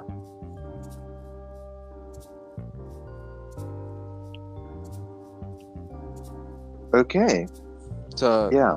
You gave your Yeah, thoughts. I right? gave my thoughts. They just magically keep running away. But this was shown multiple times during the arc, actually. During one of the first episodes, during the movie, and during this. I don't get it. I really don't. Okay, so Yesi is gone. So let's move on to our thoughts on this first batch of episodes.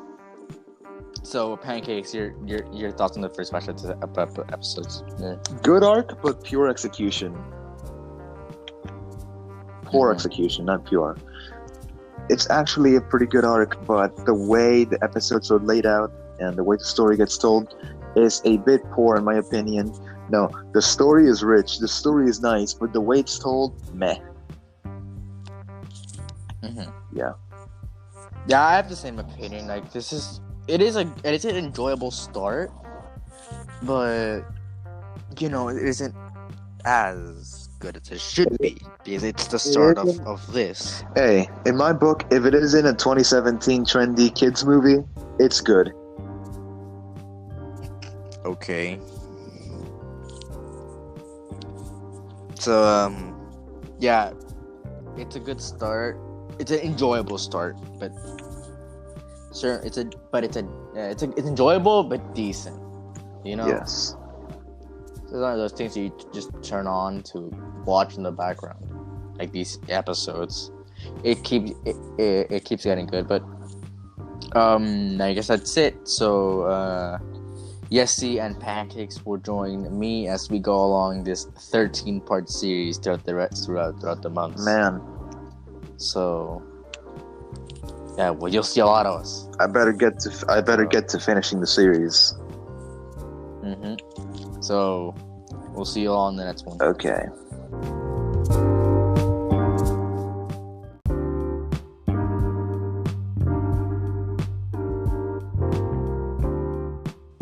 Hello, my name is Mercury, and welcome to this brand new episode of Media Fate. Today I'm joined by Pancakes. How are you, Pancakes? I'm good, thanks. And today we'll be discussing the second season of The Mandalorian, and the most recent season of The Mandalorian, because season 3 hasn't been announced. Well, it has been announced, but no updates have been on it since it's been announced in December of last year. Yes. So let's begin with the recap of the season with episode 1, chapter 9, The Marshal. The scene begins with Mando walking to a fighting ring on a planet to get info on where to find more of his kind. There he finds a man called Gor Koresh. He is then jumped by Gor's men. After killing them all, he gets the information from Gor and then kills them. Mando then heads to Tatooine, where the supposed Mandalorian is. He arrives at Peli's hangar and takes one of the leftover speeders to Mos Pelgo. He goes to the bar in Mos Pelgo, where he meets a man named Cobb Vanth, who is wearing Boba Fett's armor. Before they could fight for the armor, the Great Dragon attacks and make a deal. They then go to where the dragon lives to devise a plan. Cobb then explains how he saved the town from some bandits using the armor. They then find Tusken Raiders in the dragon's location. They then make a deal with the Raiders too. They then reach the dragon's lair. They devise a plan. The village and the Raiders will help in killing the dragon. After Cobb convinces the village to fight against the dragon, they then prepare for the battle and leave for the dragon's lair. They then lure the dragon inside and explode some mines below it. After it doesn't work, Mando then makes it eat a bantha with some explosives on it, and then detonate it from inside. The episode ends with Mando leaving the dragon's lair with Boba Fett's armor and someone looking at him leave. So, Pancakes, what is your opinion on the first episode of the second season of Mandalorian? Good way to start it. Same theme as always. Mando being overwhelmed by a massive problem and somehow finding a way with a bunch of tricks to actually defeat the problem. In this case, it being him defeating a literal giant worm. Fun fact: the Great Dragon, at least the skeleton of the Great Dragon, wasn't the first Star Wars movie. Yeah, cool. And of course, it sets up Boba Fett, the Boba Fett's whole thing. You know, like Yeah, it sets up the whole thing because, wow, a dude found the armor, but that's not his armor. He found it, but it's his because he found it. but we don't know like how the Jawas got Boba's armor. Because the last we saw of Boba before the season was that he got swallowed up by the Sarlacc pit Yeah, with and, the armor on. So either A, he escaped and somehow lost the armor to Jawas, and he's one of the greatest bounty hunters in the galaxy. So I don't know. Or when he got out, he lost the armor. I think I don't remember well, but I think in episode 6, Return of the Jedi, I think the thing actually birthed out Boba Fett's helmet. I think. No, we never saw it. We never saw the Sarlacc pit. It's weird. All we know is if the theory that most prevails over all of them is that the Great Dragon ate the Sarlacc, and because Boba's armor is made out of Beskar, he got out. Cool. Doesn't look like it's made of Beskar though, but yeah. It is made out of Beskar because when a cop was shot, the laser blast didn't just go through him. Mm. And he could have survived because the Great Dragon has that acid thing. Well, when Mando went into the dragon, when he got out, he was covered in the acid, but it was just unfazed. So the same thing probably happened to Boba when the Great Dragon probably attacked the Sarlacc, ate the Sarlacc, and then Boba flew out.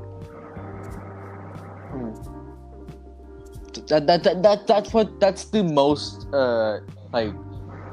that's the theory that's the most accepted, that a Great Dragon ate the Sarlacc, Boba was in, and then Boba just got out. We don't know how Jawas got the armor right. That's how Boba probably got out. So let's move on to the second episode of the season. Pancakes, take it away. Yes. Okay. Chapter 10, The Passenger. The episode begins with Mando being assaulted by some bandits. He manages to defeat them all and has to walk on foot to the hangar after the speeder is destroyed. Mando then reaches the hangar and meets with someone that can help them find Mandalorians. Mando then leaves for Trask, where the person's husband is. While traveling, they are shot down by New Republic X-Wings. They crash land on a snowy planet and Mando tries to repair the Razor Crest. As Mando is repairing the ship, the child tells him that the Frog Lady has left the ship. They find her inside of a cave. They then run back to the ship where the child awakens a ton of cave spider-like aliens. They try to leave, but are then attacked by a very large spider. The large spider is killed by the X-Wing pilots that shot down Mando. Mando manages to finish the repairs.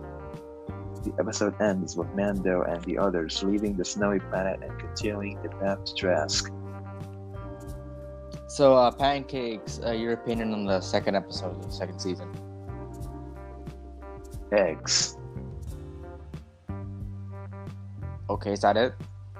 No, that's not it. I'm kidding. The spider eggs. The fact that they were able to escape that, crazy. That's crazy. I actually didn't like this episode as much as the other ones. To me, I just don't like the frog. Yeah, it wasn't.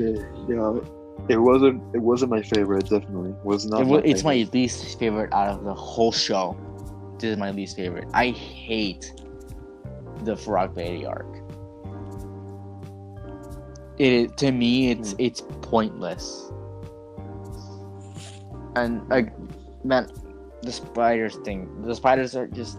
Why are they there? Why is this episode happening? You know, like, sure, a we look to go Mandalorians and all that stuff, but really, this is how you play it out with the Frog Lady arc. I don't like. They could have done a better. They could have done something better with them actually going to go to Trask and find Bo-Katan and all those people. They could have done a much better job, but this is what we got. That's just that's not. This is not a good episode. It's just not. For me, it's one of the worst. So let's move on to the next one. Episode chapter 11. The heiress. I have problems pronouncing that word. The episode begins with Mando making a crash landing on Trask. Mando then takes the frog lady to her husband, and he tells Mando where the Mandalorians he knows of are. Mando goes into the inn and meets someone that can take him to the other Mandalorians. Mando is then taken on a boat to find the other Mandalorians, but is actually tricked and almost killed by the pirates.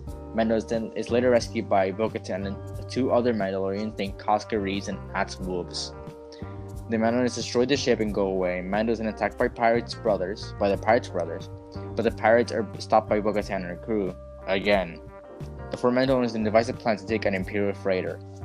The Mandalorians then board the ship and fight through the Imperial forces. The Imperial officer in charge of the ship attempts to crash it, but stopped by Mando. The Imperial officer then kills himself for giving the Darksaber's location to Bo-Katan. But before he kills himself, before giving the Darksaber's location, which he just doesn't give him the location. That's what I mean. He never gives them that location. Just point that out. Bo-Katan then tells Mando that the Jedi he is looking for is on Corvus and her name is Ahsoka Tano. Mando leaves the freighter and returns to the port. The episode ends with Mando leaving Trask and setting a course for Corvus. So, Pancakes, your opinion on the third episode of the second season? It's interesting that we're talking about Ahsoka for the second consecutive episode, but it's a different Ahsoka. It's like the adult Ahsoka. Yeah. Like, last episode we were talking about the young, we just met Ahsoka. But then, now we're talking about the most recent, chronologically, Ahsoka. Adult Ahsoka. And yeah. This episode, to say, was really interesting because I feel like I've seen the actress for Bo-Katan, the main side Mandalorian. Has she been in anything else? She was Bo-Katan in Clone Wars. No, okay, cool, but so yeah, okay. Bo-Katan, the actress of Bo-Katan in live action, she's actually the voice of Bo-Katan in the series. Yeah, but has she been in anything else before? I don't know. Like, I have to look up who the actress is. I thought she was Bryce Dallas Howard because it kind of looks like her, but it's not Bryce Dallas Howard.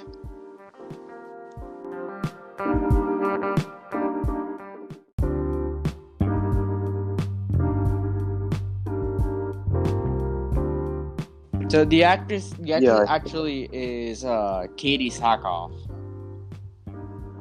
Yeah, I've never heard of her before. She's been in, let me see,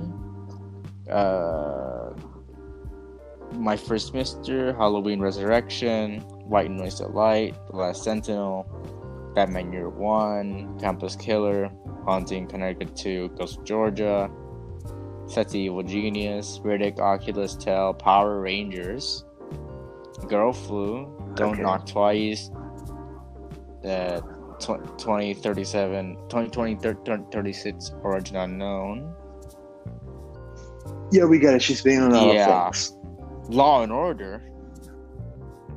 Law and Order. Interesting. Of course, Clone Wars, The Flash, and The Mandalorian. Oh, she's been in Halo 3. Yeah. So, yeah, she's been in a lot. that we just don't know of. Minus, of course, her role in this. That's insane. Anyways, yeah, the Bo-Katan, I've never actually seen Bo-Katan. I've only gotten through so far in Clone Wars. And I don't know when Bo-Katan shows up in Clone Wars. So this is my first time actually seeing Bo-Katan, and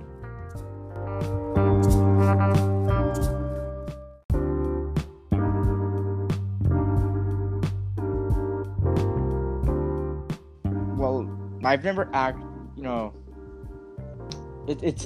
I think she's a cool character from here. Just from here. Like, cool character. The suit is okay, I guess.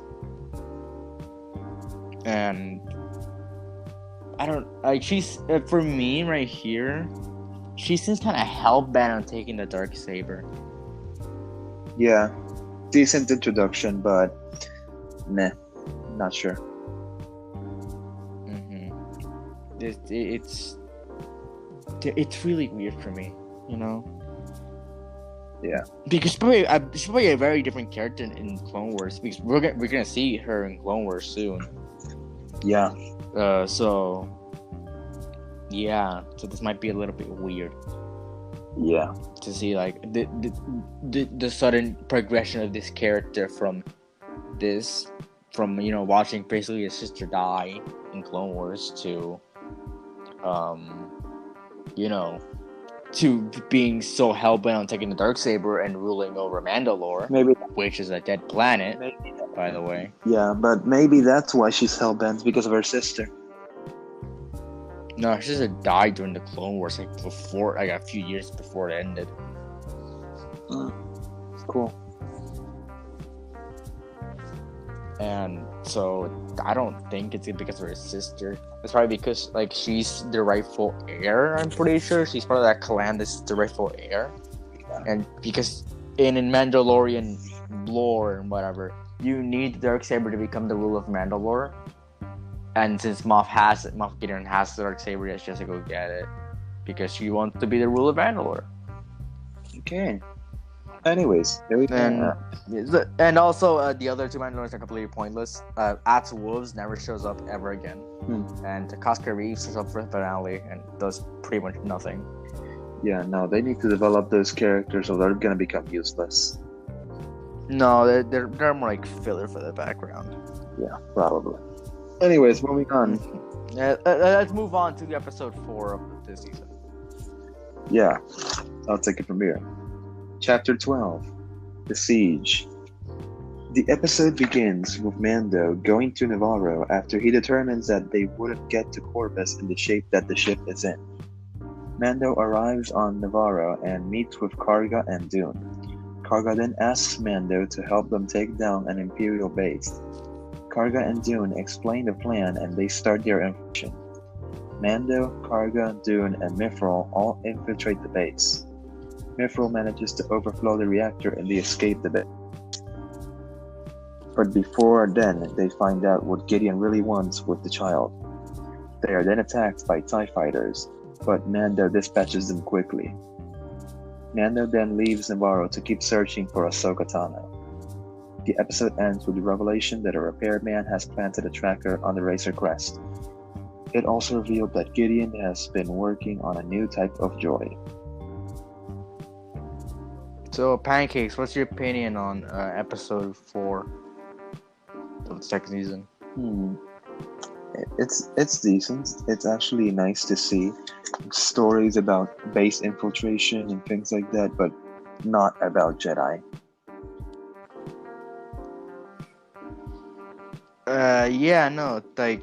This series was pretty good at kind of diverting those away from all the Jedi stuff until pretty much the next episode we're gonna cover.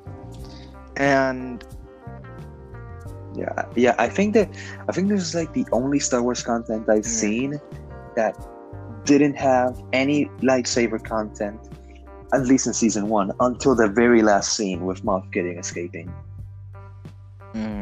until the very last Yeah. scene. They just couldn't resist having a Star Wars thing without lightsabers. They just had to add one. Also, in the entire show, there's not one lightsaber fight. There's never do two lightsabers fight. Makes sense. Because both times there's a lightsaber fight, it's with the Beskar spear. Hmm. And maybe there's no one to fight in those because Moff Gideon just kind of turns on the dark saber to look menacing. Just look what I have. I have a lightsaber, but it looks kind of dumb when it's on and not animated. Yeah. Anyway, The dark saber looks really weird when it's like done in Clone Wars or Rebels. But who cares about Rebels? Let's move on to episode 5. The first episode of the second season, chapter 13, The Jedi. The episode begins with Ahsoka Tano killing some soldiers in the forest on Corvus. After killing them all, Ahsoka threatens a lady called the Magistrate. Later, Mando arrives at the planet Corvus. He goes into town and meets with the Magistrate, where she sends him to go kill Ahsoka.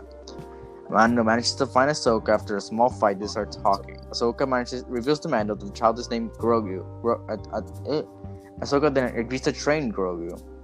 Testing Grogu's ability, she determines that she can't train Grogu any further. They then start planning a way to get rid of the Magistrate, who Ahsoka reveals to be the name to be Morgan Elsbeth, and explains that Morgan is Ed's Imperial.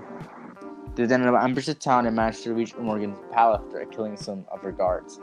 Ahsoka then fights Morgan, while Mando fights the mercenary she hired. Mando kills the mercenary, while Ahsoka asks Morgan where the location of Grand Admiral Thrawn. Mando then receives the Beskar spear that he was promised. The episode ends with Ahsoka saying goodbye to Grogu and Mando leaving Corvus for planet Tython, where his search for Jedi who will train Grogu will continue. So, Pancakes, your opinion on the 5th episode of the second season? so something that I want to point out is that I really like how they just kind of integrated Ahsoka onto the live-action Star Wars content, because before we only seen her in two things, those two being the Clone Wars series and Star Wars Rebels. I'm not sure if she appeared in the 2003 movie, but No, she didn't. She's an original of the 2008 one version. cool. Anyways,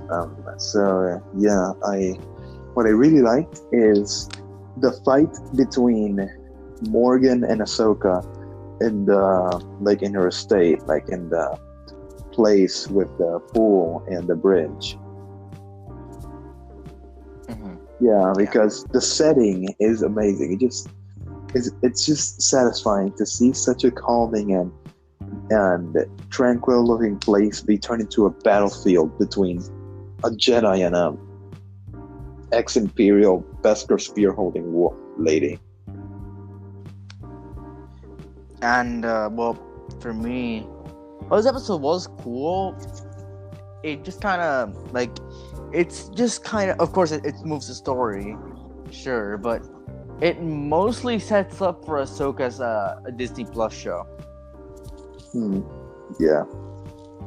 Which, like, Ahsoka's there, and then, like, I have to go find Grand Admiral Thrawn.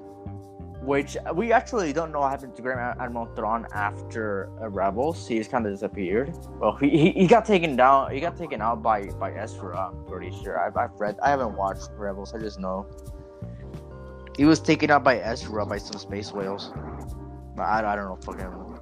But yeah, that's what happened to Ezra and Thrawn. So now we know that Thrawn's alive. So probably in the Ahsoka series, we're gonna see live action Sabine. No, yeah, I think it's called Sabine. I don't remember. I don't know what the fucking characters are. I think it's Sabine Wren. So you know how Disney Plus shows kind of have like a bit of style put to them. I haven't watched Falcon and Winter Soldier yet, but you know how WandaVision has this theme of different eras and different TV. Mm-hmm. The Mandalorian has this theme of, hey, this guy's going on an adventure with the whole theme and stuff at the beginning. It just shows you like, hey, he's gonna go on an adventure. You're gonna watch him see it, and it's not that bad. But then I feel like Ahsoka's thing is gonna be like a little wild, like not wild per se, but kind of like, hey, here's Ahsoka, and she's a wild dog or something like that. I don't know. This is making me cringe just to say it. Well, of course, we're probably gonna see like Sabine in live action. We're probably gonna see the return of Ezra, which just adds to the characters that are Jedi who are still alive after Return of the Jedi, which is right now Ahsoka and Luke. Those are the only ones that kind of live, like we know right now. We don't know if any others survive. Probably Ezra. Let's be honest, Ezra probably survived. Yeah. Like if Thrawn survived, then Ezra did. Because they were both taken at the same time, and since Ahsoka's looking for Thrawn, even though Thrawn's been, by the timeline of the show, Thrawn's been like MIA for 9 years. Yeah, I just remembered a. Okay. So Thrawn and Ezra are definitely alive. Okay, so what was the name of the orange and white R2-D2 from Star Wars Rebels, like the droid? Chopper, pretty sure. Yeah, I think. But I remember a crossover they did of a real, like, actually built Chopper in a Disney XD show. I think it was Gamer's Guide to Pretty Much Everything. It starred Cameron Boyce, but it ended already. Anyways, yeah, they did a crossover where Chopper just kind of visited the town. It made no sense, but my little kid self still liked it. Yeah. Rebels, I hear really bad things about Rebels. I heard it's not a really good show. But yeah, no, this episode mostly just sets up things for like the Ahsoka series. Like, but now we know for the Ahsoka series that of course it's gonna be Ahsoka and the main villain is gonna be Thrawn. But we won't see the Ahsoka series for at least until like next year, because right now they're making a lot of shit for Star Wars. Because next year, supposedly, we're gonna get Mandalorian season 3 and Star Wars Andor.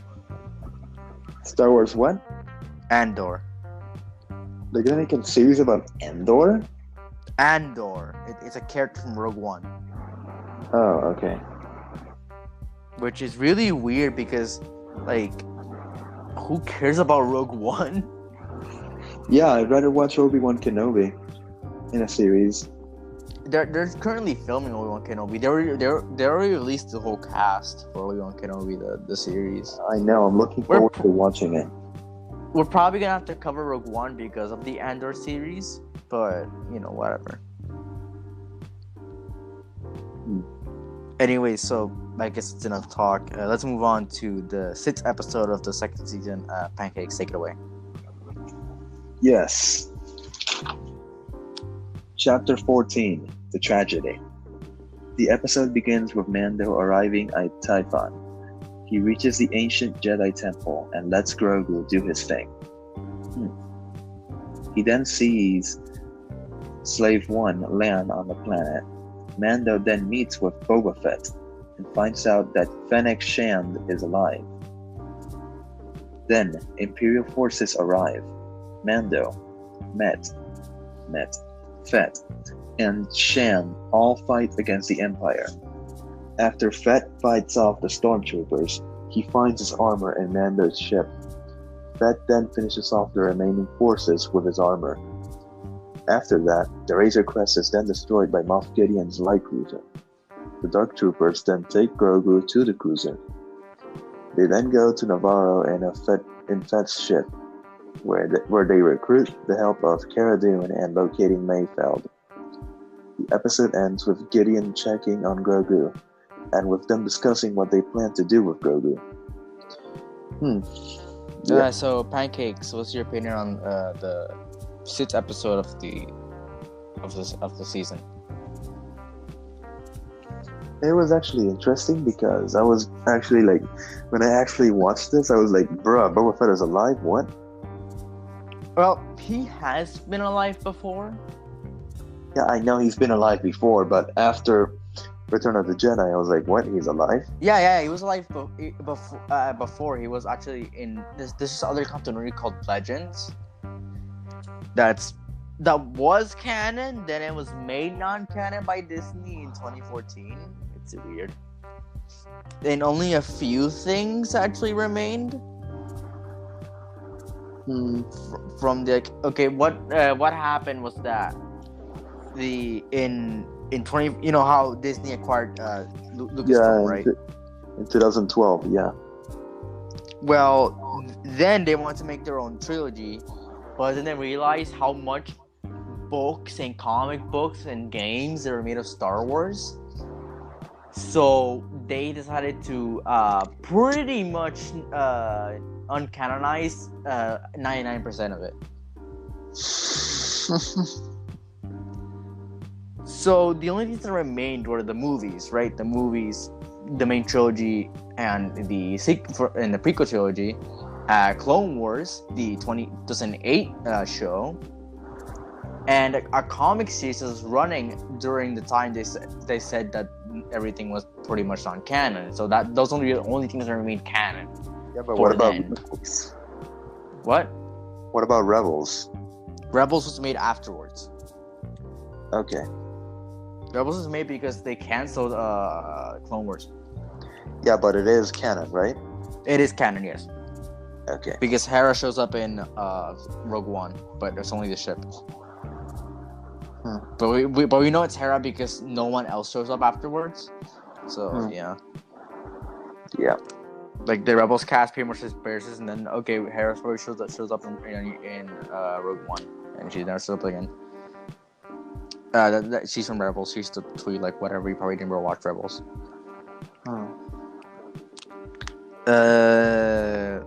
Yeah, no. This one. Again.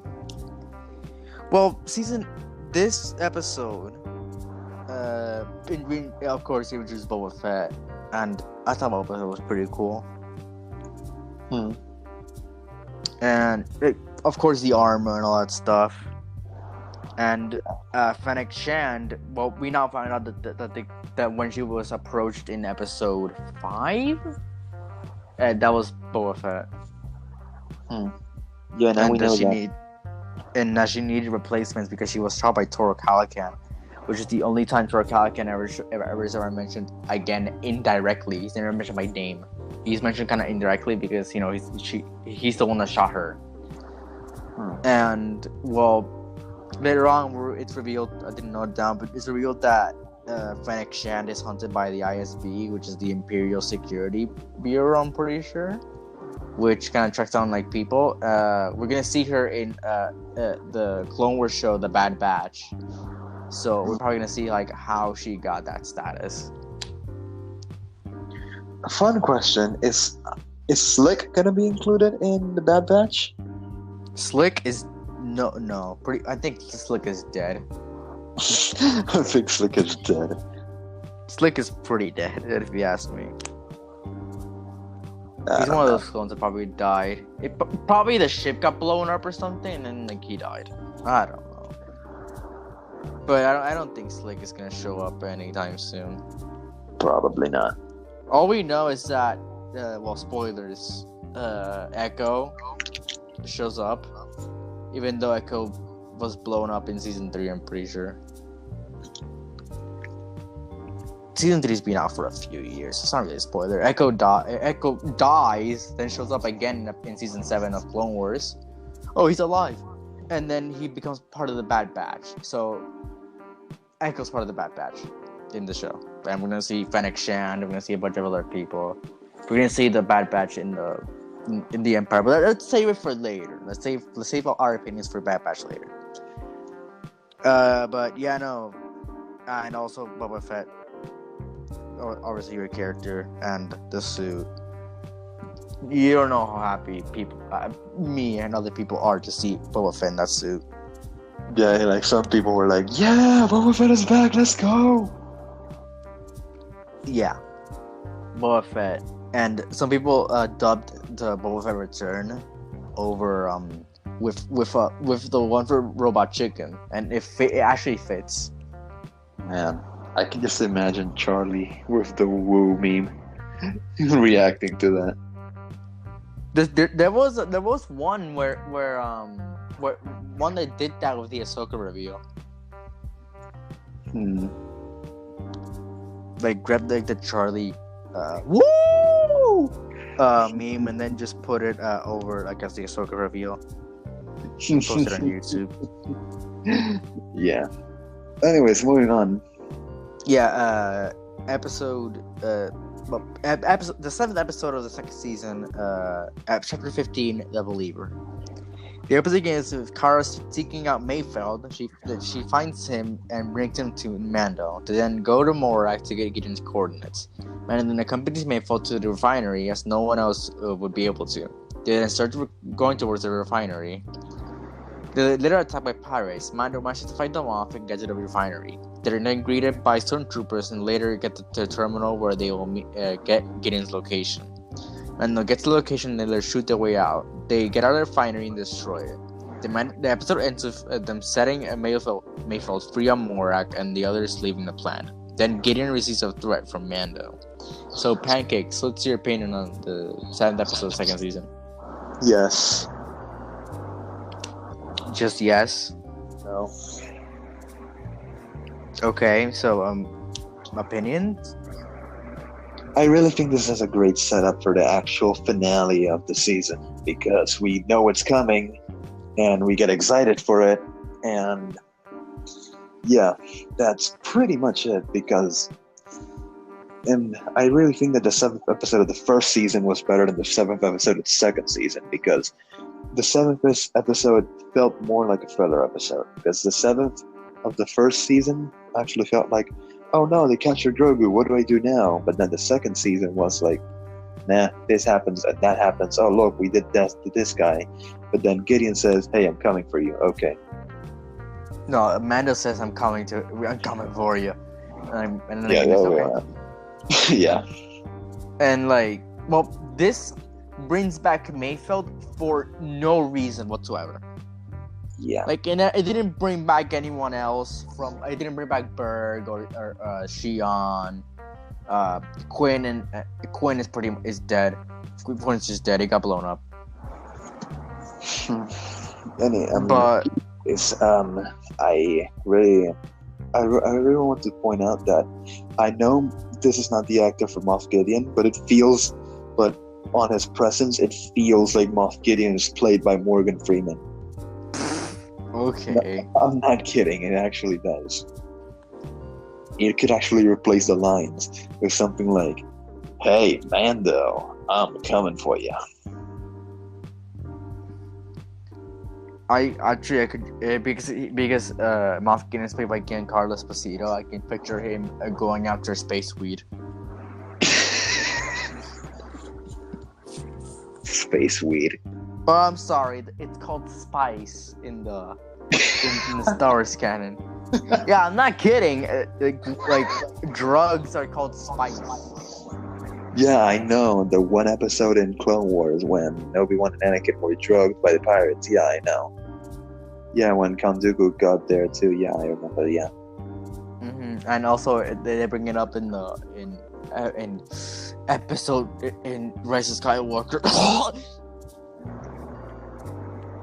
That vomit was more fake than Luke Skywalker's CGI in the last episode. I can't vomit on command. I'm sorry. Anyways, moving on to the final episode of the season. Go ahead. Yes. So, this is the final episode of the season. Chapter 16, The Rescue. The episode begins with an Imperial ship being attacked by the Slave One, a ship that contains Dr. Pershing. The crew of the Slave One then capture Pershing and use him to get a schematic of Gideon's cruiser. They then go to a planet where they recruit Bo-Katan and Koska Reeves. Pershing then tells them where everything on the ship is. They then board the cruiser and start their assault on the ship. Kara, Casca, Bo-Katan, and Fennec all reach the bridge, while Mando goes towards the location of Grogu. He then encounters a Dark Trooper, and manages to destroy it after having a tough time beating it. Mando reaches Grogu, but Gideon is waiting for him. A fight between them ensues, and Mando apprehends Gideon. He then returns to the bridge with Gideon. After a discussion between Mando and Bo-Katan, more Dark Troopers board the ship. They try to break through the doors to the bridge, but suddenly stop after an X-Wing arrives. Out of the X-Wing comes Luke Skywalker, with him then destroying every single Dark Trooper on the ship. While Luke is doing this, Gideon attempts to kill himself, but is stopped by Kara. Luke then arrives to the bridge, with R2-D2 with him. Luke then takes Grogu with him after Mando says his goodbyes to Grogu. The season ends with Fett and the Sham going to Jabba's palace and killing Bib Fortuna. Boba Fett then takes control of Jabba's criminal organization. So, Pancakes, what's your opinion on the season finale of Mandalorian Season 2? Like I said, that vomit you tried to do earlier was faker than Luke Skywalker CGI. Fun fact, I actually don't notice it. I don't know it's like the fake. Like when he talks, sure, but when he's idle, I don't notice it. Yeah, Corridor Crew made an entire video about it. They actually made it better, quote unquote. But yeah, I wanted to point out that I think I kind of know the structure of the show now. Like season 1 was, hey, here's a baby version of Yoda who died in the last canon installation, which was Return of the Jedi. Take him with you. We don't know what to do with him. Then the season ends with Mando finding out you have to take him to a Jedi. And then season 2 is him taking him to a Jedi. Ahsoka Tano saying, hey, I can't train him. Take him to this location. And he said, okay. And the season ends with Luke taking Grogu. And it's kind of been a structure like, hey, I'm Mando, and this is Baby Yoda. I have to take care of him. But then he finds out he has to actually deliver it to a Jedi. So he tries and does that, and he actually succeeds.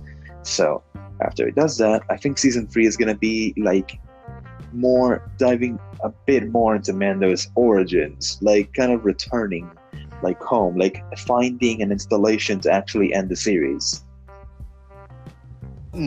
What I think is, well, more on the relevant topic, the episode was good. Of course, the ending of the actual episode sets up a series, which again Fennec Shan's gonna show up in, but it's just after Mandalorian and not before, like Bad Batch. Yeah. So yeah, that's it. And Boba Fett, I am excited to see the Boba Fett series. I'm not that excited since he's not my favorite character, but yeah, he is. It would be an interesting thing to watch. Not my go-to, but decent. We'll definitely cover it on the podcast when it finishes, which is probably around January, because it's gonna release in December of 2021, but this December, pretty much. So the premiere is gonna be this December, so probably gonna end in 2022, like January, February. Probably. So, because again, it's only gonna be 8 episodes long. So let's take it. Probably starts at, I don't know, December 20. I want to say 22nd. Let me see, a Friday on December. Let's say it just starts on, why not? Not New Year's, Christmas Eve of December 24th. It'll end in like... Mercury, we are 9 months early. Wait for the time to come. Yeah, I know, but for this, just like, just put it. Let's say it actually releases on Christmas Eve. It's only gonna be like. Hold on, let me check.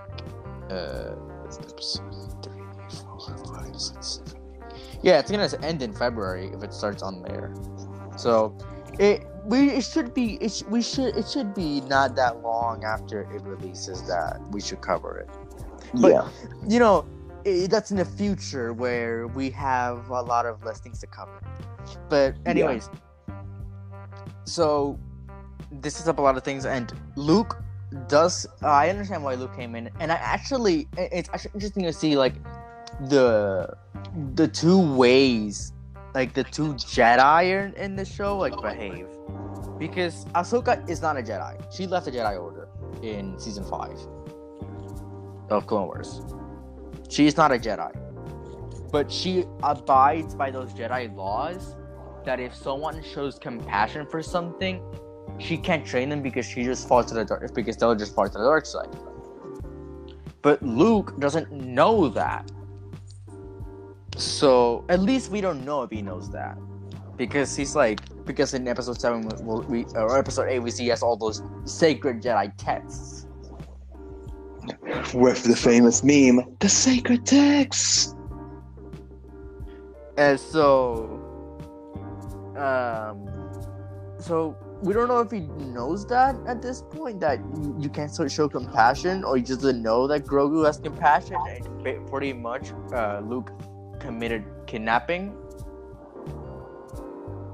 It's not kidnapping if no one finds out. Kidnapping and consent? Yes. Because he knew nothing about the child? Yes. Actually, kidnapping is just adoption. What am I talking about? Unofficial adoption. Uh-huh.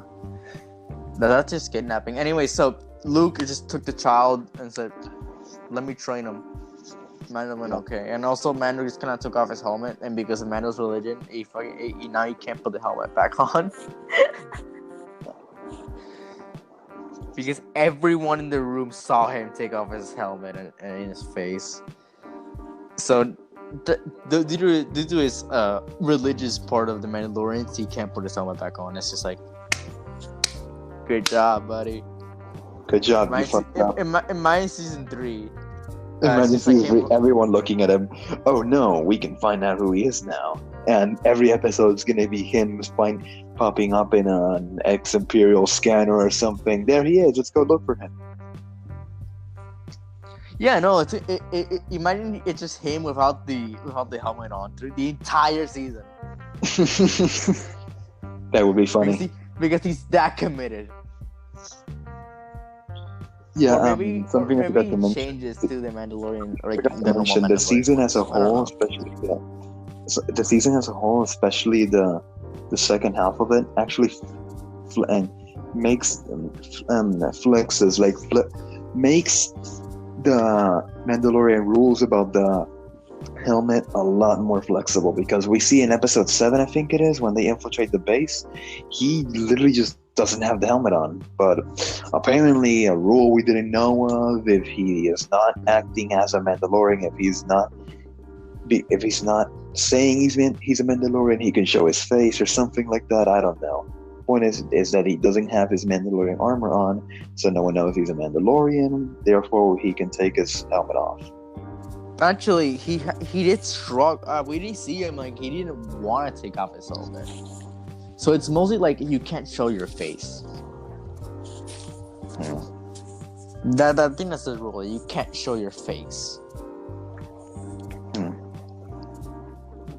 So yeah. At that point, like, I don't know. It's like when the point, like, he just takes off his helmet, and it's like, okay, well, this child saw me. What am I? And because he just converts to like the official Mandalore religion, where it's like you can just take off your helmet whenever the hell you want. Which is like, it's fine. I guess you could. Also, technically, he is the ruler of Mandalore. I guess you could say that was not the way. And also, technically, he's the ruler of Mandalore because he never gave the Darksaber to Bo-Katan. Yay? Like, when you think about it, he defeated Moff Gideon. He got the Darksaber, but he never gave it to Bo-Katan. She refused to take it. So now Mando's the leader of Mandalore. Yay? Question mark? That's something fun to consider. Like, where's this headed? Are we gonna see like Mandro participate in lightsaber duels? Cursed. Curse. Imagine him with the spear and the dark saber. Mardi Gras. Kill someone Also, when you're dead. I'm surprised that like nothing was like Luke just shows up, like and destroys all of the Dark Troopers. Also, like, minus like a few because he just threw them in space, but I don't know why they didn't just get back up. Yeah, Like he threw one in space and then it never came back up. Like, well, Yeah. I got pushed by the Force. I'm dead now. Anyways, a connection. At the end of Rogue One, when Darth Vader shows up and kills literally every single shoulder in the thing. Man, Yeah, this is a parallel. Yeah, that could be compared because like father, like son. Yeah, I think that's it for the episode. So let's move on to our thoughts on the whole season as a whole. So, Pancakes, your thoughts on the whole season as a whole. I just gave my thoughts on the whole season as a whole. Well, but again, in a more simplified way. Flexible rules about mask, about the same level as season 1, and what can I say? The sacred text. I don't know. But anyways, I can see why people didn't like this season as much as the first season, because the first season was a big. People got into Star Wars because of Mandalorian season 1. So when they started bringing like people like Bo-Katan and Ahsoka Tano, pretty much everyone knows who Luke and Boba Fett are. Like, you've never if you've seen a Star Wars movie, you know how popular Boba Fett and Luke Skywalker are, so you know who they are. But people like Bo-Katan, Ahsoka, and Grand Admiral Thrawn, like who are those characters? Like, people are like, who are those characters? Yeah, like somehow they appear. For some reason, they appear in both the original and prequel trilogies, because in the prequel trilogies in Attack of the Clones, when, spoiler alert, Jango Fett is killed and his head rolls around, Boba Fett just looks at his decapitated head. And Luke appears as a baby when Padme gives birth in Revenge of the Sith. Yeah. They're one of the only like original trilogy characters actually show up in the prequel trilogy. Leia, Obi-Wan, and Anakin. Obi-Wan, Anakin, and Yoda. Oh yeah, Yoda too. Oh yeah, Palpatine. Oh yeah, Palpatine. Yeah. So yeah, I can see why people don't like the season as much. But I liked it because I'm a Star Wars fan and I know all these characters, minus Bo-Katan, because I've never seen Bo-Katan before. I can just read them up on the wiki later, doesn't matter. That's what I do. I'm like, who's this character? Oh.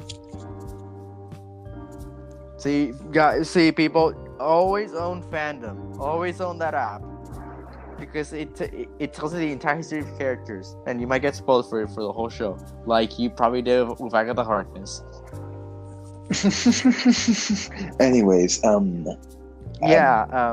just realized that Lucasfilm did a mistake with the original trilogy, because if you don't know, a recent release of the original trilogy, of the whole thing, I think, showed that a deleted scene was Han talking to Java in like the shipyard, and and they put it in the 2004 version. Yeah, they put it in 2004 version, but they just kind of like, they should have kept it on the original 1977 version, because honestly, then people would have kind of like a bit of context for when they actually see the character in episode 6. Like, instead of reacting like, yo, who is this guy and why are we seeing him? Instead, they would be like, "Oh, this is the guy from that one scene in A New Hope." Yeah. Well, at least it was considered. But anyways, also fun fact: Jawa was supposed to be a normal guy. Yeah, I know. I saw the actual scene being recorded, and he looked like Hagrid from Harry Potter, but that's not that's the point. Yeah, that's the point. Anyways, I think we're done, right? Yeah, we're done. Yeah, but we're pretty done with this, so we won't talk about Mandalorian until season 3 is announced, and it's coming out, and the week before it's coming out. So, we'll see. We'll talk about Mandalorian again when season 3 comes out. So, thank you all for listening to us. Mandalorian season 3. Mando gets the milk. Yeah. So, we'll see y'all on the next Mandalorian. Well, next Star Wars. We'll be here all for Star Wars. So, in any other Star Wars thing that comes out, both our next Clone Wars parts and Bad Batch and Ahsoka and Book of Boba Fett, it's supposed to be there. So, we'll see y'all. Hope you enjoyed, and we hope you keep listening to us. So, thank you. Goodbye. Goodbye.